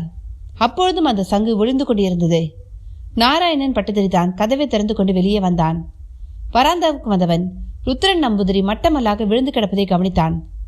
நல்ல தூக்கம் போல் இருக்கு என்று நினைத்தவனுக்கு அவர் படுத்திருந்த கோலத்தை பார்த்ததும் சந்தேகமும் தோன்றியது. கூப்பிட்டான், திருமேனி, திருமேனி. ஆழ்ந்த தூக்கத்திலிருந்து சட்டென்று விழிப்பவரை போல் ருத்ரன் திருக்கிட்டு கண்களை திறந்தார். யார்? ஏன்? என்னாச்சு? நான் ஏன் படுத்திருக்கேன் என்று பலவாறாக கேட்டுக்கொண்டே முன்புறம் இருந்த களத்தை பார்த்தார். முன்னால் இருந்த விளக்குகள் அணைந்து விட்டிருந்தன. எப்படின்னு தெரியல, நான் திடீர்னு தூங்கி போயிட்டேன். என்ன காரணம்னு புரியல. ருத்ரன் நம்பூதிரி முணுமுணுத்தார். நடந்ததெல்லாம் ஒரு கனவு மாதிரி அவருக்கு தோன்றியது. என்னங்க ஆச்சு? நாராயணன் பட்டத்திரி கேட்டான். ஒண்ணுமில்ல, நீங்க கிளம்புங்க. நான் கொஞ்ச நேரம் தனியா இருந்து யோசிக்கணும். ருத்ரன் நம்பூதிரி தனது உள்மனதை பின்வாங்கி இழுத்தார். கண்களை மூடியவாறு உட்கார்ந்தார். சட்டென்று ஏதோ ஒரு சத்தம் கேட்டது. அவர் கண்களை திறந்தார். பயங்கரமான வடிவம் ஒன்று அவருக்கு முன்னால் நின்று கொண்டிருந்தது. அது மெதுவாக, மிக மெதுவாக தனது வாயை திறக்கத் தொடங்கியது. அத்தியாயம் 29. அதன் கோரமான பற்களை கண்டதும் மகா மாந்திரிகனான ருத்ரன் நம்பூதிரி திருக்கிட்டு போனார். இதற்கு முன் ஒருபொழுதும் ஏற்படாத ஒரு அனுபவமாக இருந்தது அது. தனக்கு முன்னால் பிசாசு உருவம் ஒன்று இப்படி இரக்கமே இல்லாமல் நிற்பதை பார்த்தபொழுது திருமேனி தனது பூநூலில் தொங்கவிட்டிருந்த தாயத்தை வருடினார். ஓஹோ, இதுதானா விஷயம்? இருந்தாலும் என்கிட்ட இதை செய்திருக்கணுமா? ருத்ரன் நம்பூதிரி தனது இடுப்பில் கிடந்த கயிற்றை அவிழ்த்து அவளது கழுத்தில் போட்டு சுற்றினார். சற்றென்று கயிறு ஒரு கருநாகமாக மாறியது. அவள் நின்றவாறு துள்ளி குதித்தாள். போயிடு இங்கிருந்து. மேற்கொண்டு இங்கிருந்தால் எரிச்சி சாம்பலாக்கிடுவேன். அவர் அலறும் குரலில் எச்சரித்தார். அவள் வெளியே ஓடினாள். கழுத்தில் சுற்றிய நாகம் அவளை நெரித்து கொண்டு இருந்தது. தெரு வாசற்படிக்கு நேராக ஓடியவள் அந்தரத்தில் உயர்ந்து அதிவேகத்துடன் பறந்தாள். ஒரு சில நிமிடங்களுக்குள் அவள் ராமபத்திர நம்பூதிரியின் படுக்கை அறையை அடைந்தாள். அவர் சட்டென்று கண் விழித்தார். உன் கழுத்துல யார் அரஞ்சான் கொடியை போட்டது? ராமபத்திர நம்பூதிரி படுக்கையின் தலைமாட்டு சுவரில் சாத்தி வைத்திருந்த பிரம்பை கொண்டு அவளது கழுத்தில் கிடந்த கருணாகத்தை எடுத்து ஜன்னல் வழியாக வீசி எறிந்தார். நீ போன விஷயம் என்ன ஆச்சு? திருமேனி கேட்டார். நீங்க சொன்னபடியேதான் செஞ்சேன். அவள் பதிலளித்தாள். சரி, நீ போகலாம். திருமேனி அனுமதி அளித்தார். அவள் அந்த அறையிலிருந்து வெளியேறியவள் அந்த தரவாட்டின் தென்பகுதிக்கு வந்தாள். அங்கிருந்த ஒரு சிறிய விக்கிரகத்தில் புகுந்து கொள்ளவும் செய்தாள். விடியற் காலையிலேயே வேலையை ஆரம்பிக்க நீராட்டு மலைக்கு ஹாஜியார் வேலைக்காரர்களுடன் வந்து சேர்ந்தார். நாராயணன் பட்டத்தரியும் ருத்ரனும் வராந்தாவில் உட்கார்ந்து பேசிக் கொண்டிருந்தனர். முந்தைய நாள் நடந்த சம்பவத்தை ருத்ரன் பட்டத்தரியிடம் சொல்லாமல் மறைத்து வைத்தார். என்ன திருமேனி, வேலையை ஆரம்பிக்கலாமா? ஹாஜியார் கேட்டார். என்ன இப்படி கேட்குறீங்க? இனிமேல் பயப்படவே வேணாம். எல்லாத்தையும் நாங்க கட்டி போட்டாச்சு. இனி யாரும் எந்த விதமான தொல்லையும் தர முடியாது. பட்டதிரி சொன்னான். இன்னைக்கு மேற்கு திசையிலிருந்து உடைக்க ஆரம்பிக்கலாம் இல்லையா? ஹாஜியாருடன் வந்த வேலைக்காரர்களில் ஒருவர் கேட்டார். அதுக்கென்ன, உங்க வசதிப்படியே ஆரம்பிச்சுக்கலாம். ருத்ரன் உத்தரவாதம் கொடுத்தார். வேலைக்காரர்கள் ஏணி மூலமாக வீட்டின் மேற்புறம் ஏறினார்கள். கவிழ்த்து ஓட்டை ஒவ்வொன்றாக எடுத்து கீழே அனுப்பி கொண்டிருந்தனர். கீழே இருந்தவர்கள் அவற்றை வாங்கி ஒரு ஓரமாக அடுக்கி வைத்தனர். ஹாஜியார் வேலைக்காரர்களையே பார்த்து கொண்டிருந்தார். இதற்கு முன்னால் நடந்த அனுபவங்களை வைத்து பார்த்தால் வேலைக்காரர்களுக்கு ஏதாவது ஆபத்து ஏற்படுமோ என்று அவர் சந்தேகப்படுவது தெரிந்தது. ஒரு நாள் முழுவதும் பிரச்சனை எதுவும் இல்லாமல் வேலை நடந்து கொண்டிருந்தாலும் தொடர்ந்தும் இப்படியே வேலை சுமூகமாக நடக்கும் என்பதற்கு என்ன உத்தரவாதம் இருக்கிறது? சூரியன் தலைக்கு நேர்மேலாக வந்தது. ஓடுகள் சூடாக்கி விட்டதால் வேலைக்காரர்கள் எல்லோரும் கூரையிலிருந்து கீழே இறங்கிவிட்டனர்.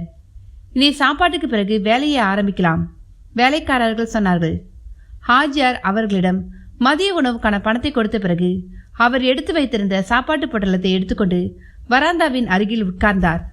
பரோட்டாவும் உருளைக்கிழங்கு மசாலாவும் இருந்தது ஹாஜியார் கொண்டு வந்த பொட்டலத்தில். வேலைக்காரர் ஒருவர் சற்று நேரத்துக்கு முன்னால் ஒரு பாட்டிலில் டீ வாங்கி வந்திருந்தார். ஹாஜியார் சாப்பாட்டு பொட்டலத்தை பிரித்ததும் சாப்பாட்டுடன் அது அப்படியே முற்றப்பகுதியில் வீசி எறிந்ததும் ஒரே நேரத்தில் நடந்தது. என்னாச்சு? என்ன நடந்தது ஹாஜியாரே? வராந்தாவின் மறுமுனையில் அமர்ந்திருந்த ருத்ரன் கேட்டார். அதற்கு பதில் சொல்லாமல் விழுந்து கிடந்த பொட்டலத்தையே வெறுத்து பார்த்து கொண்டிருந்தார் ஹாஜியார். அந்த பொட்டலம் அசைவது போல் தோன்றியது. அவர்கள் கண் முன்பாகவே அந்த பொட்டலம் தானாகவே நிமிர்ந்து ஒரு தடவை துடித்தது. அவர்களை வேப்படை வைத்துக்கொண்டு அந்த பொட்டலத்துக்கு முன்னால் தங்க நிற நாகம் ஒன்று மெதுவாக ஊர்ந்து சென்றது. அது வராந்தாவுக்கு நேராக திரும்பி ஒரு தடவை படத்தை உயர்த்தி காட்டியது. ருத்ரன் திருமேனிக்கு சட்டென்று என்ன செய்வதென்று புரியவில்லை. அவர் சற்று சுதாரித்துக் கொண்டு கருட மந்திரம் ஜபிக்க முயன்றார். என்ன காரணத்தினாலோ மந்திர வார்த்தைகள் அவரது உதடுகளிலிருந்து வெளியேறவே இல்லை. எவ்வளவுதான் முயன்றபொழுதும் அந்த மந்திரம் அவரது மனதில் நினைவுக்கு வரவே இல்லை. நாவிலிருந்து எழும்பவில்லை. அதற்குள் அந்த சர்ப்பம் ஊர்ந்தவாறு துளசி மாடத்துக்கு பின்னால் போனது. ருத்ரன் எழுந்து துளசி மாடத்தின் அருகே போனார். ஊன்றி கவனித்தார். அங்கு சந்தேகத்திற்குரிய எதுவும் தட்டுப்படவில்லை. பிறகு ஹாஜியார் எறிந்த பொட்டலத்தை பார்த்தார். அதிலிருந்து புரோட்டாவும் உருளைக்கிழங்கும் சிதறி கிடந்தன. நீங்க தூக்கி எறிஞ்ச பலகாரம் இதோ கிடக்குது பாருங்க, திருமேனி சொன்னார். அப்படின்னா இது ஒரு மாயதான் இல்லையா? ஹாஜியார் எழுந்து போய் முற்றுப்பகுதியில் இறந்து கிடந்த பரோட்டா மற்றும் உருளைக்கிழங்கு துண்டுகளையும் பொறுக்கி எடுத்து சற்று தொலைவில் போட்டார். ஹாஜியார், போய் எதையாவது சாப்பிட்டுட்டு வாங்க, திருமேனி சொன்னார். பதில் எதுவும் சொல்லாமல் ஹாஜியார் சற்று சங்கடத்துடன் தெரு வாசற்படியை தாண்டி வெளியே போனார். என்னங்க இதெல்லாம்? நாராயணன் பட்டதிரி எரிச்சலுடன் ருத்ரனை பார்த்தபடி கேட்டான். அதுவா, நான் அதை சொன்னா உங்களுக்கு பிடிக்காது. ருத்ரனும் கோபத்துடன் பேசினார். என்னவா இருந்தாலும் சொல்லுங்க, எனக்கேன் பிடிக்காமல் போகுது? பட்டதிரியும் விட்டு தரவில்லை. இப்போ சமையலை கவனிக்கிறாளே, அவளை நல்லா பாத்தீங்களா? குட்டன் நாயர் கொண்டு வந்த வேலைக்கார பொண்ணு தானே? அந்த வேலைக்கார பெண்ணுக்கு கூர்மையான பல் இருக்கு. அவள் ஒரு மோகினின்னு நினைக்கிறேன். நம்மளை திங்கிறதுக்காக அந்த ராமபத்திரன் அனுப்பி வச்சிருக்கார். வேணும்னா கூப்பிட்டு கேளுங்க. கூப்பிட்டு பார்த்துடலாம். பட்டதிரி எழுந்து உள்ளே போனான். அவர் சமையல் அறைக்குள் நுழைந்தபொழுது கௌசல்யா வெண்கல பாத்திரங்களை கழுவி கொண்டிருந்தாள். அடுப்பில் சாப்பாடு தயாராகி கொண்டிருந்தது. அடியே செண்பகம், பட்டதிரி அழைத்தான். என்னங்க? அவள் தலையை உயர்த்தி பார்த்தாள். உன்னை திருமேனி கூப்பிடுறார். வரேனே, பணிவுடன் சொன்னாள். சீக்கிரமா வா, பட்டதிரி சொல்லிவிட்டு நடந்தான். கௌசல்யா நாராயணன் பட்டதிரியை பின்தொடர்ந்து திண்ணைக்கு வந்தாள். ருத்ரன் நம்பூதிரி தனது கழுத்தில் கிடந்த ருத்ராட்ச மாலையை வருடியபடி தெரு வாசல் பக்கம் பார்த்து கொண்டு இருந்தார். அப்பொழுது தான் கௌசல்யா வந்து சேர்ந்தாள். நீ இங்கே இருக்கிற? நேற்று ராத்திரி நான் தான் உன்னை விரட்டி அடிச்சனே. இதற்கு என்ன பதில் சொல்வதென்று புரியாமல் அவரையே பேந்த பேந்த விழுத்தவாறு நின்றாள். என்ன முழிக்கிற? இப்படி வா, அவர் கோபத்துடன் கூப்பிட்டார். சீக்கிரம் போடி, திருமேனி கூப்பிடுறது கேட்கலையா? பட்டதிரியும் எரிச்சலுடன் அவசரப்படுத்தினான். அவள் நடந்தாள். ருத்ரன் நம்பூதிரி அவளிடம் வாயை திறக்க சொன்னார். அவள் அப்படியே செய்தாள். திருமேனி அவளது வாயை ஊன்றி கவனித்தார். அவரது கண்களில் சந்தேகம் படர்ந்து நெற்றியில் சுழிவுகள் உயர்ந்தன. அப்போ நேத்து ராத்திரி நீதானே என்னோட அறைக்கு வந்தது? விசாரித்தார். நானா? உங்க அறைக்கா? அவள் பட்டதிரியை பார்த்தாள். இருக்காதே, இவள் நேத்து ராத்திரி என்னோட தான் இருந்தாள். நிச்சயமா உங்ககிட்ட வந்திருக்க முடியாது. அது உங்களோட வெறும் சந்தேகம் மட்டும்தான். பட்டதிரி கௌசல்யாவுக்காக பரிந்து பேசினான். விஷயம் என்னவென்று புரியாவிட்டாலும் புத்திசாலியான கௌசல்யாவுக்கு இதன் பின்னணியில் ஏதோ மாயஜாலம் நடந்திருக்கிறது என்பது மட்டும் புரிந்தது. அதற்குள் ருத்ரனின் சந்தேகம் வலுத்தது. இவளை ராமபத்திரன் அனுப்பி வைத்திருக்கலாம் என்று ருத்ரன் நினைத்தார். சரி, நீ உள்ள போ, ருத்ரன் சற்று எரிச்சலுடன் சொன்னார். கௌசல்யா அவரது பார்வையிலிருந்து மறைந்த பிறகு அவர் நாராயணன் பட்டதிரியிடம் கேட்டார். இந்த பொண்ணுதானா உங்க அறையில் இருந்தவ? நல்லா ஞாபகப்படுத்தி பாருங்க. அதுல எனக்கு எந்த விதமான சந்தேகமும் கிடையாது, பட்டதிரி உறுதியான குரலில் கூறினான். ஆனா ஒரு விஷயம் சொல்றேன். நானும் மோகினிகளையும் யோகினிகளையும் வீட்டு வேலைக்கும் வைப்பாட்டியாவும் பயன்படுத்தியிருக்கேன். என்னமோ இந்த பொண்ணை அவ்வளோ சீக்கிரம் என்னால் நம்ப முடியல. வேணும்னா சோதிச்சு பார்த்துடலாமே, பட்டதிரி சொன்னார். செஞ்சிடலாம். ஒரு தடவை சோதிக்கிறதுல எந்த தப்பும் கிடையாது. ருத்ரன் நிலவிளக்கின் திரியை கொளுத்தினார். அதன் பிறகு மறுபடியும் கௌசல்யாவை கூப்பிட சொன்னார். எதற்கு திருமேனி? பட்டதிரி கேட்டான். அவளை கூப்பிட்டு இந்த தீபத்தை தொட சொல்லுங்க. அவ மோகினியா இருந்தா அவ கை ஒண்ணுமாகாது. நல்ல சோதனை தான். பட்டதரியும் அதற்கு ஒப்புக்கொண்டான். அவன் கௌசல்யாவை அழைத்தான். அவள் வந்தாள். சாப்பாடு பரிமாறி இருக்கேன் அவள் சொன்னாள். அதெல்லாம் அப்புறம் பார்த்துக்கலாம். முதல்ல இந்த விளக்கோட திரிய உன்னோட சுட்டு விரலால் நீட்டிவிடு. கை சுட்டா எங்ககிட்ட சொல்லு. கௌசல்யா பயந்ததால் சற்று பின்னுக்கு நகர்ந்தாள். சொன்னதை செய். நீ யார்னு நாங்க தெரிஞ்சுக்கணும். ஐயோ, என் கை சுடும் என்றவள் பயந்தபடி வீட்டுக்குள் போனாள். பட்டதரியும் அவளை தொடர்ந்து வீட்டுக்குள் போனார். கௌசல்யா தானிய அறைக்குள் புகுந்து கதவை மூடிக்கொண்டாள். அறைக்குள் அமர்ந்து கொண்டு அவள் பகவதியிடம் பிரார்த்தித்தாள். வெளியே ருத்திரனும் பட்டதரியும் அவளை திட்டிக் கொண்டும் சபித்துக் கொண்டும் இருந்தனர். அடியே, நீ கதவு திறக்கலனா உன்னை உயிரோட கொளுத்திடுவோம், ருத்திரன் உரத்த குரலில் சொன்னான். அதற்குள் கூலி ஆட்கள் வந்து சேர்ந்தனர். சரி, அப்படின்னா ஒரு வேலை செய்யலாம். தானிய அறைக்கு மேல கொஞ்சம் மண்ணெண்ணையை ஊற்றி தீ வச்சிடலாம். பொண்ணு தானாகவே வெளியே வந்துட்டு போறாள். ஹாஜியார் சூழ்நிலையை புரிந்து கொண்டு யோசனை சொன்னார். அந்த வார்த்தைகளை கேட்ட கௌசல்யா பயந்தாள். அவர்கள் சொன்னது செய்யக்கூடியவர்கள் என்பதும் புரிந்தது. பயப்படாத, உன்னோட கை நெருப்பால ஒன்றும் பாதிப்படையாது. யாரோ மிகவும் தாழ்ந்த குரலில் சொல்வது அவளது காதில் விழுந்தது. கௌசல்யா காதை கூர்மையாக்கி கவனித்தாள். மறுபடியும் ஒருமுறை அந்த குரல் கிசுகிசுப்பாக ஒலித்தது. அதற்குள் வெளியே சத்தம் அதிகரித்து விட்டிருந்தது. ஜன்னல் கதவை யாரோ கடப்பாரியால் பிளக்க முயற்சி செய்வது தெரிந்தது. விரைவிலேயே ஜன்னல் கதவின் ஒரு துண்டு பேர்ந்து விடவும் செய்தது. மேற்கொண்டும் அந்த அறைக்குள் இருந்தால் ஆபத்து என்பதை உணர்ந்து கதவை திறந்து வெளியேறினாள். உன்னை இன்னைக்கு சோதனை பண்ணி பார்க்காம விடப்போவதில்லை, ருத்திரன் வன்மத்துடன் பேசினார். கௌசல்யா வராந்தாவுக்கு வந்தாள். தனது சுண்டு விரலால் தீப நாளத்தை தொட்டாள். தொடர்ந்து தன் விரலை அப்படியே நெருப்பில் வைத்தபடி நின்றாள். அவளது முகத்தில் எந்தவிதமான வேறுபாடும் தட்டுப்படவில்லை. அத்தியாயம் 30. நிலவிளக்கின் ஜுவாலையில் கௌசல்யா தனது சுட்டு விரலை வைத்த பிறகும் அவளிடம் எந்தவிதமான மாற்றமும் தென்படாததை கவனித்த அங்கிருந்த அனைவரின் முகங்களிலும் வியப்பு தென்பட்டது. அந்த விரலை எடு, ருத்திரன் சொன்னார். கௌசல்யா விரலை உயர்த்தி காட்டினாள். விரலில் எந்தவிதமான நிற மாற்றமோ மாறுபாடோ தெரியவில்லை. அது வழக்கம் போலவே இருந்தது. இவ உடம்புல பிசாசு ஏறி இருக்கு, விடாதீங்க, இவளை பிடிங்க, ருத்திரன் குரல் கொடுத்தார். நாராயணன் பட்டதிரி அவளை பிடிப்பதற்காக பாய்ந்த பொழுது யாரோ மனதுக்குள் கட்டளையிட்டது போல் சட்டென்று துள்ளி பாய்ந்து தானிய அறைக்குள் புகுந்து கதவை மூடி தாழிட்டாள். பட்டதிரி பாடும் ருத்திரனும் அவளை தொடர்ந்து ஓடி கதவை பலமாக இழுத்தனர். கதவை திறக்கலனா இந்த தடவை நிச்சயமா உன்னை எரிச்சிடுவோம், ருத்திரன் அலறினார். ஹாஜியாரே, உள்ள மண்ணெண்ணையை ஊத்தி நெருப்பை பத்த வைங்க. இந்த வார்த்தைகளை கேட்டதும் கௌசல்யா பத்தாயத்தை திறந்து உட்புறம் பார்த்தாள். பத்தாயத்தின் உட்புறத்தில் இருந்த இருட்டை இல்லாமல் செய்து கொண்டு வலம்புரி சங்கு பளபளத்தது. அவள் அதை கையில் எடுத்தாள். அதே நேரம் மண்ணெண்ணையில் நனைந்த பழைய வேட்டி ஒன்று வீசி எரியப்பட்டது. கூடவே அறைக்குள்ளும் மண்ணெண்ணெய் வீசி எடுத்து ஊற்றப்பட்டது.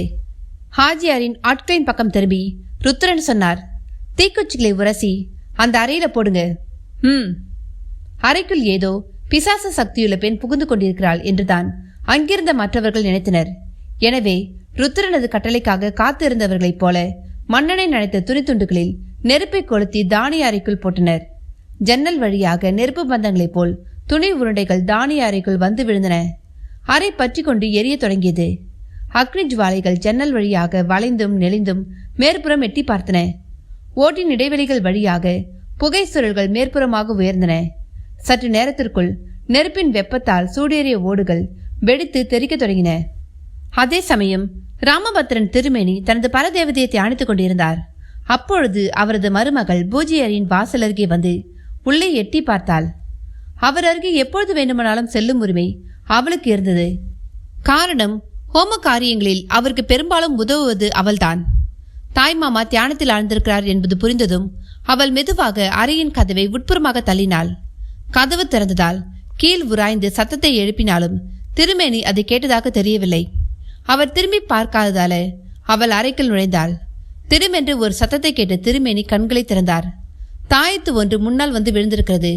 திருமேனி அதை கையில் எடுத்து பார்த்தார். அவரது முகம் சட்டென்று என்னவோ போல் ஆனது. நீராட்டு மனையில் போய் தங்கியிருக்கும் பொழுது எந்தவிதமான ஆபத்தும் ஏற்படாமல் இருப்பதற்காக அவர் கௌசல்யாவுக்கு கொடுத்தது அந்த தாயத்து. அதை ஜாக்கிரதையாக இடுப்பில் கட்டிக்கோள் என்று சொல்லவும் செய்திருந்தார். அப்படிப்பட்ட தாயத்து இப்பொழுது யாரோ வீசி எறிந்தது போல் தனக்கு முன்பாக வந்து விழுந்திருக்கிறது. அதை எடுத்துக்கொண்டு திரும்பிய பொழுது அறைக்குள் மருமகள் நிற்பதை கவனித்தார். என்னம்மா? திருமேனி கேட்டார். நீராட்டு மணியில் என்னென்னவோ பிரச்சனைகள் ஏற்பட்டிருக்கு போலிருக்கு, அவள் சொன்னாள். யார் உன்கிட்ட சொன்னது? யாரோ வெளியில நிக்கிறாங்க. உடனே திருமேனி பூஜை அறையிலிருந்து வெளியே வந்தார். தெரு வாசற்படி அருகே யாரோ ஒருவர் நிற்பது தெரிந்தது. யார் அங்கே? உள்ளே வரலாம். திருமேனி சொன்னதும் அவர் வந்தார். ஏன் வெளியிலே நிக்கிறீங்க? நீங்க யார்? என் பேர் சங்கரன் குட்டி. நான் இன்னைக்கு தான் அவங்க வீட்டில் வேலை செய்ய போனேன். ஓடு எடுக்க வேண்டியிருந்தது. அந்த வீட்டு வேலைக்காரிய அந்த வீட்டு ஆளுங்க தானிய அறைக்குள்ள போட்டு நெருப்பு வச்சிட்டாங்க. அந்த குழந்தை நம்ம ராமன் நாயரோட மகள். நான் அவங்க வீட்டுக்கு போன பொழுது யாருமே இல்லை. அங்க தங்கியிருந்த ஒருத்தரும் இங்க வந்திருக்கிறதா சொன்னாங்க. வேற யார்கிட்ட இந்த தகவலை சொல்றது? என்ன, தீ வச்சிட்டாங்களா? துண்டை எடுத்து தோளில் போட்டுக்கொண்டு அவசர அவசரமாக புறப்பட்டார் ராமபத்ரன். தெரு வாசற்படி தாண்டியதும் சேது எதிரே வந்தான். அவனும் மூச்சரிக்க ஓடி வந்து கொண்டிருந்தான். திருமேனி, அங்கே ஏதோ ஆபத்து. சீக்கிரமா நாம அங்க போகணும். எனக்கும் தகவல் வந்துருச்சு, அதான் கிளம்பினேன். வாங்க போகலாம். இருவரும் வேகமாக நடந்தனர். சங்கரன் குட்டியும் அவர்களுடன் வந்தார். நீராட்டு மணியின் தெரு வாசற்படியை அடைந்த பொழுது இல்லத்தின் வடமேற்கு மூலையில் புகை எழும்பிக் கொண்டு இருப்பது தெரிந்தது. ராமபத்ரன் திருமேனி தெரு வாசற்படிக்கு மேற்புறத்திலிருந்து கீழ்ப்புறமாக தாழ்ந்து கிடந்த கிளையிலிருந்து ஓர் இலையை பறித்தெடுத்து வர்ண மந்திரம் ஜபித்து அதை ஊதி பறக்க விட்டார். திருமேனியின் கையிலிருந்து பறந்து சென்ற ஆளிலை தானிய அரியின் மேற்புறத்தை அடைந்தது. மிக பயங்கரமான நீர்வீழ்ச்சி மாதிரி மழை பொழிந்தது. ஒரு சில நிமிடங்களில் மொத்த தீயும் அணைந்தது. என்ன, மோதி பார்க்கறதுன்னு முடிவு பண்ணிட்டு வந்திருக்கீங்களா? வராந்தாவுக்கு வந்த ருத்ரன் கேட்டார். ஆமாம், அப்படியே வச்சுக்குங்க. ஓஹோ, அப்படின்னா இந்தாங்க. ருத்ரன் நம்பூதிரி பூஜை அறை வாசலில் இருந்த பெரிய நிலவிளக்கை கையில் எடுத்து மந்திரம் மோதியபடி ராமபத்ரன் திருமேனின் மீது வீசினார். ஆனால் அந்த விளக்கு அவரது கையிலிருந்து விடுபடாமல் பசை போட்டு ஒட்டியது போல் ஒட்டி கொண்டது. அவர் கையை உதறி பார்த்தார். இருப்பினும் விளக்கு விடுபடவில்லை. ஆனால் அந்த விளக்கை எடுத்த இடத்திலேயே வைக்க அவர் விரும்பிய பொழுது சற்றென்று அது நழுவி தானாகவே பழைய இடத்தில் சென்று நின்று கொண்டது. ஆச்சரியமடைந்த ருத்ரன் அதை மீண்டும் எடுக்க முயன்றார். ஆனால் அது தரையோடு தரையாக ஒட்டியது போல் அசைக்க முடியாமல் நின்றிருந்தது. அதை உயர்த்த முடியாது என்று தோன்றியது. ஓஹோ, அப்படியா சேதி?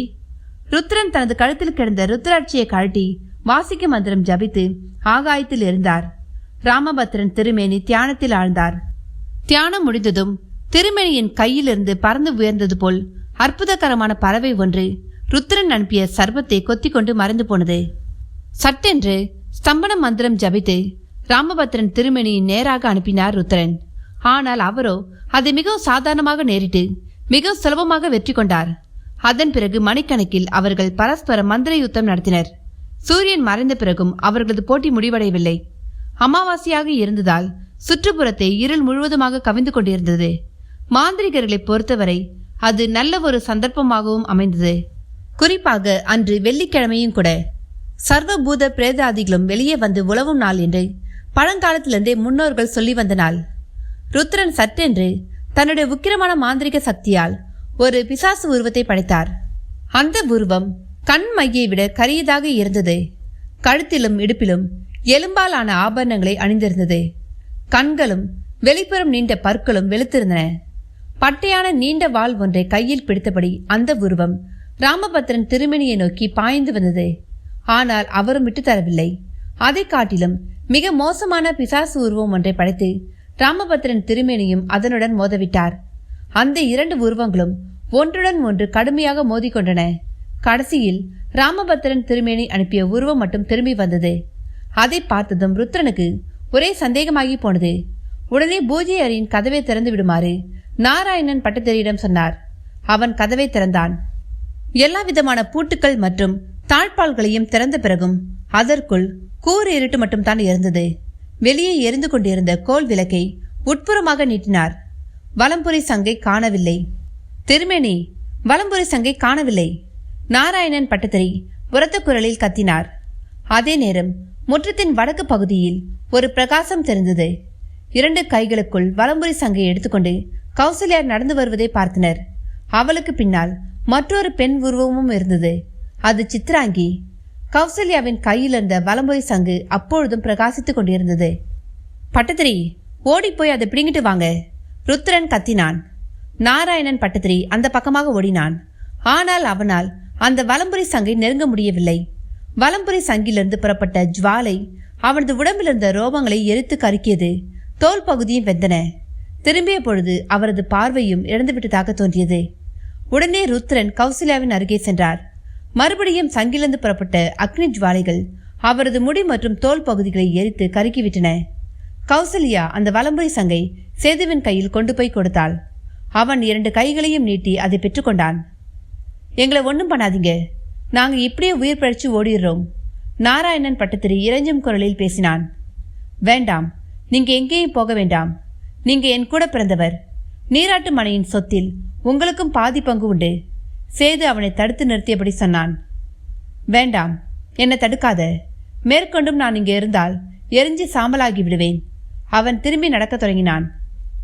எனக்கு வேண்டியது இந்த சொத்து இல்ல, தேவி குடியிருக்கும் இந்த சங்குதான். எல்லா சொத்துக்களையும் விட நான் விலை மதிப்பற்றதாக கருதுவது இதை மட்டும்தான். சேது பெருந்தன்மை மிக்க குரலில் சொன்னான். சேதுவும் கௌசல்யாவும் ராமபத்ரன் திருமேனியும் வந்த வழியே திரும்பி நடக்க தொடங்கினர். மோகினி கோவிலுக்கு அருகே செல்லும் பொழுது சித்ராங்கி சேதுவை அழைத்தாள். என்னோட வேலை முடிஞ்சிருச்சு, நான் கிளம்பட்டுமா? அவள் கேட்டாள். வலம்புரி சங்கின் பிரகாசத்தில் சேது அவளை பார்த்தான். அவளது கண்களில் ஈரம் தட்டுப்பட்டது. அவள் திரும்பினாள். தெளிவற்ற ஓர் ஒளி உருவம் போல அவள் மோகினி கோவிலுக்குள் நுழைந்து காணாமல் கரைந்து போனாள். என்ன நண்பர்களே, கதையை கேட்டீங்களா? இந்த கதை இதோட முடிஞ்சிருச்சு. இந்த கதையை பற்றி நீங்கள் என்ன நினைக்கிறீங்கன்னு சொல்லிட்டு கமெண்ட் பாக்ஸில் கமெண்ட் பண்ணுங்க, லைக் பண்ணுங்க, அப்படியே உங்கள் நண்பர்களுக்கும் ஷேர் பண்ணுங்க. நீங்கள் பண்ணுற அந்த ஒவ்வொரு கமெண்ட்ஸ் தான் என்னுடைய சேனலை யூடியூப் காரங்கள் அடுத்த லெவலுக்கு கொண்டு போகிறதுக்கு எனக்கு ரொம்ப உதவியாக இருக்கும். அதனால் நீங்கள் கண்டிப்பாக ஏதாவது ஒரு கமெண்ட்ஸை தட்டி விட்டுட்டு போங்க. அடுத்து நான் ஹிஸ்டாரிக்கல் நாவல் ஏதாவது போடலான்னு இருக்கேன். ரொம்ப நாளாக நான் ஹிஸ்டாரிக்கல் நாவல் போடாமலேயே இருந்துட்டேன். அதனால் அடுத்தது ஏதாவது ஒரு ஹிஸ்டாரிக்கல் நாவல் போடலான்னு சொல்லிட்டு நான் ஐடியா பண்ணி வச்சுருக்கேன். உங்களுக்கு யாராவது எந்த கதை நான் வாசிக்கணும் அப்படி ஏதாவது விருப்பம் இருந்துச்சுன்னா நீங்கள் கமெண்ட் பாக்ஸில் எனக்கு மென்ஷன் பண்ணுங்கள். ஸோ நான் அந்த கதையை எடுத்து வாசிக்கிறதுக்கு எனக்கு ரொம்பவே ஈஸியாக இருக்கும். நன்றி, வணக்கம்.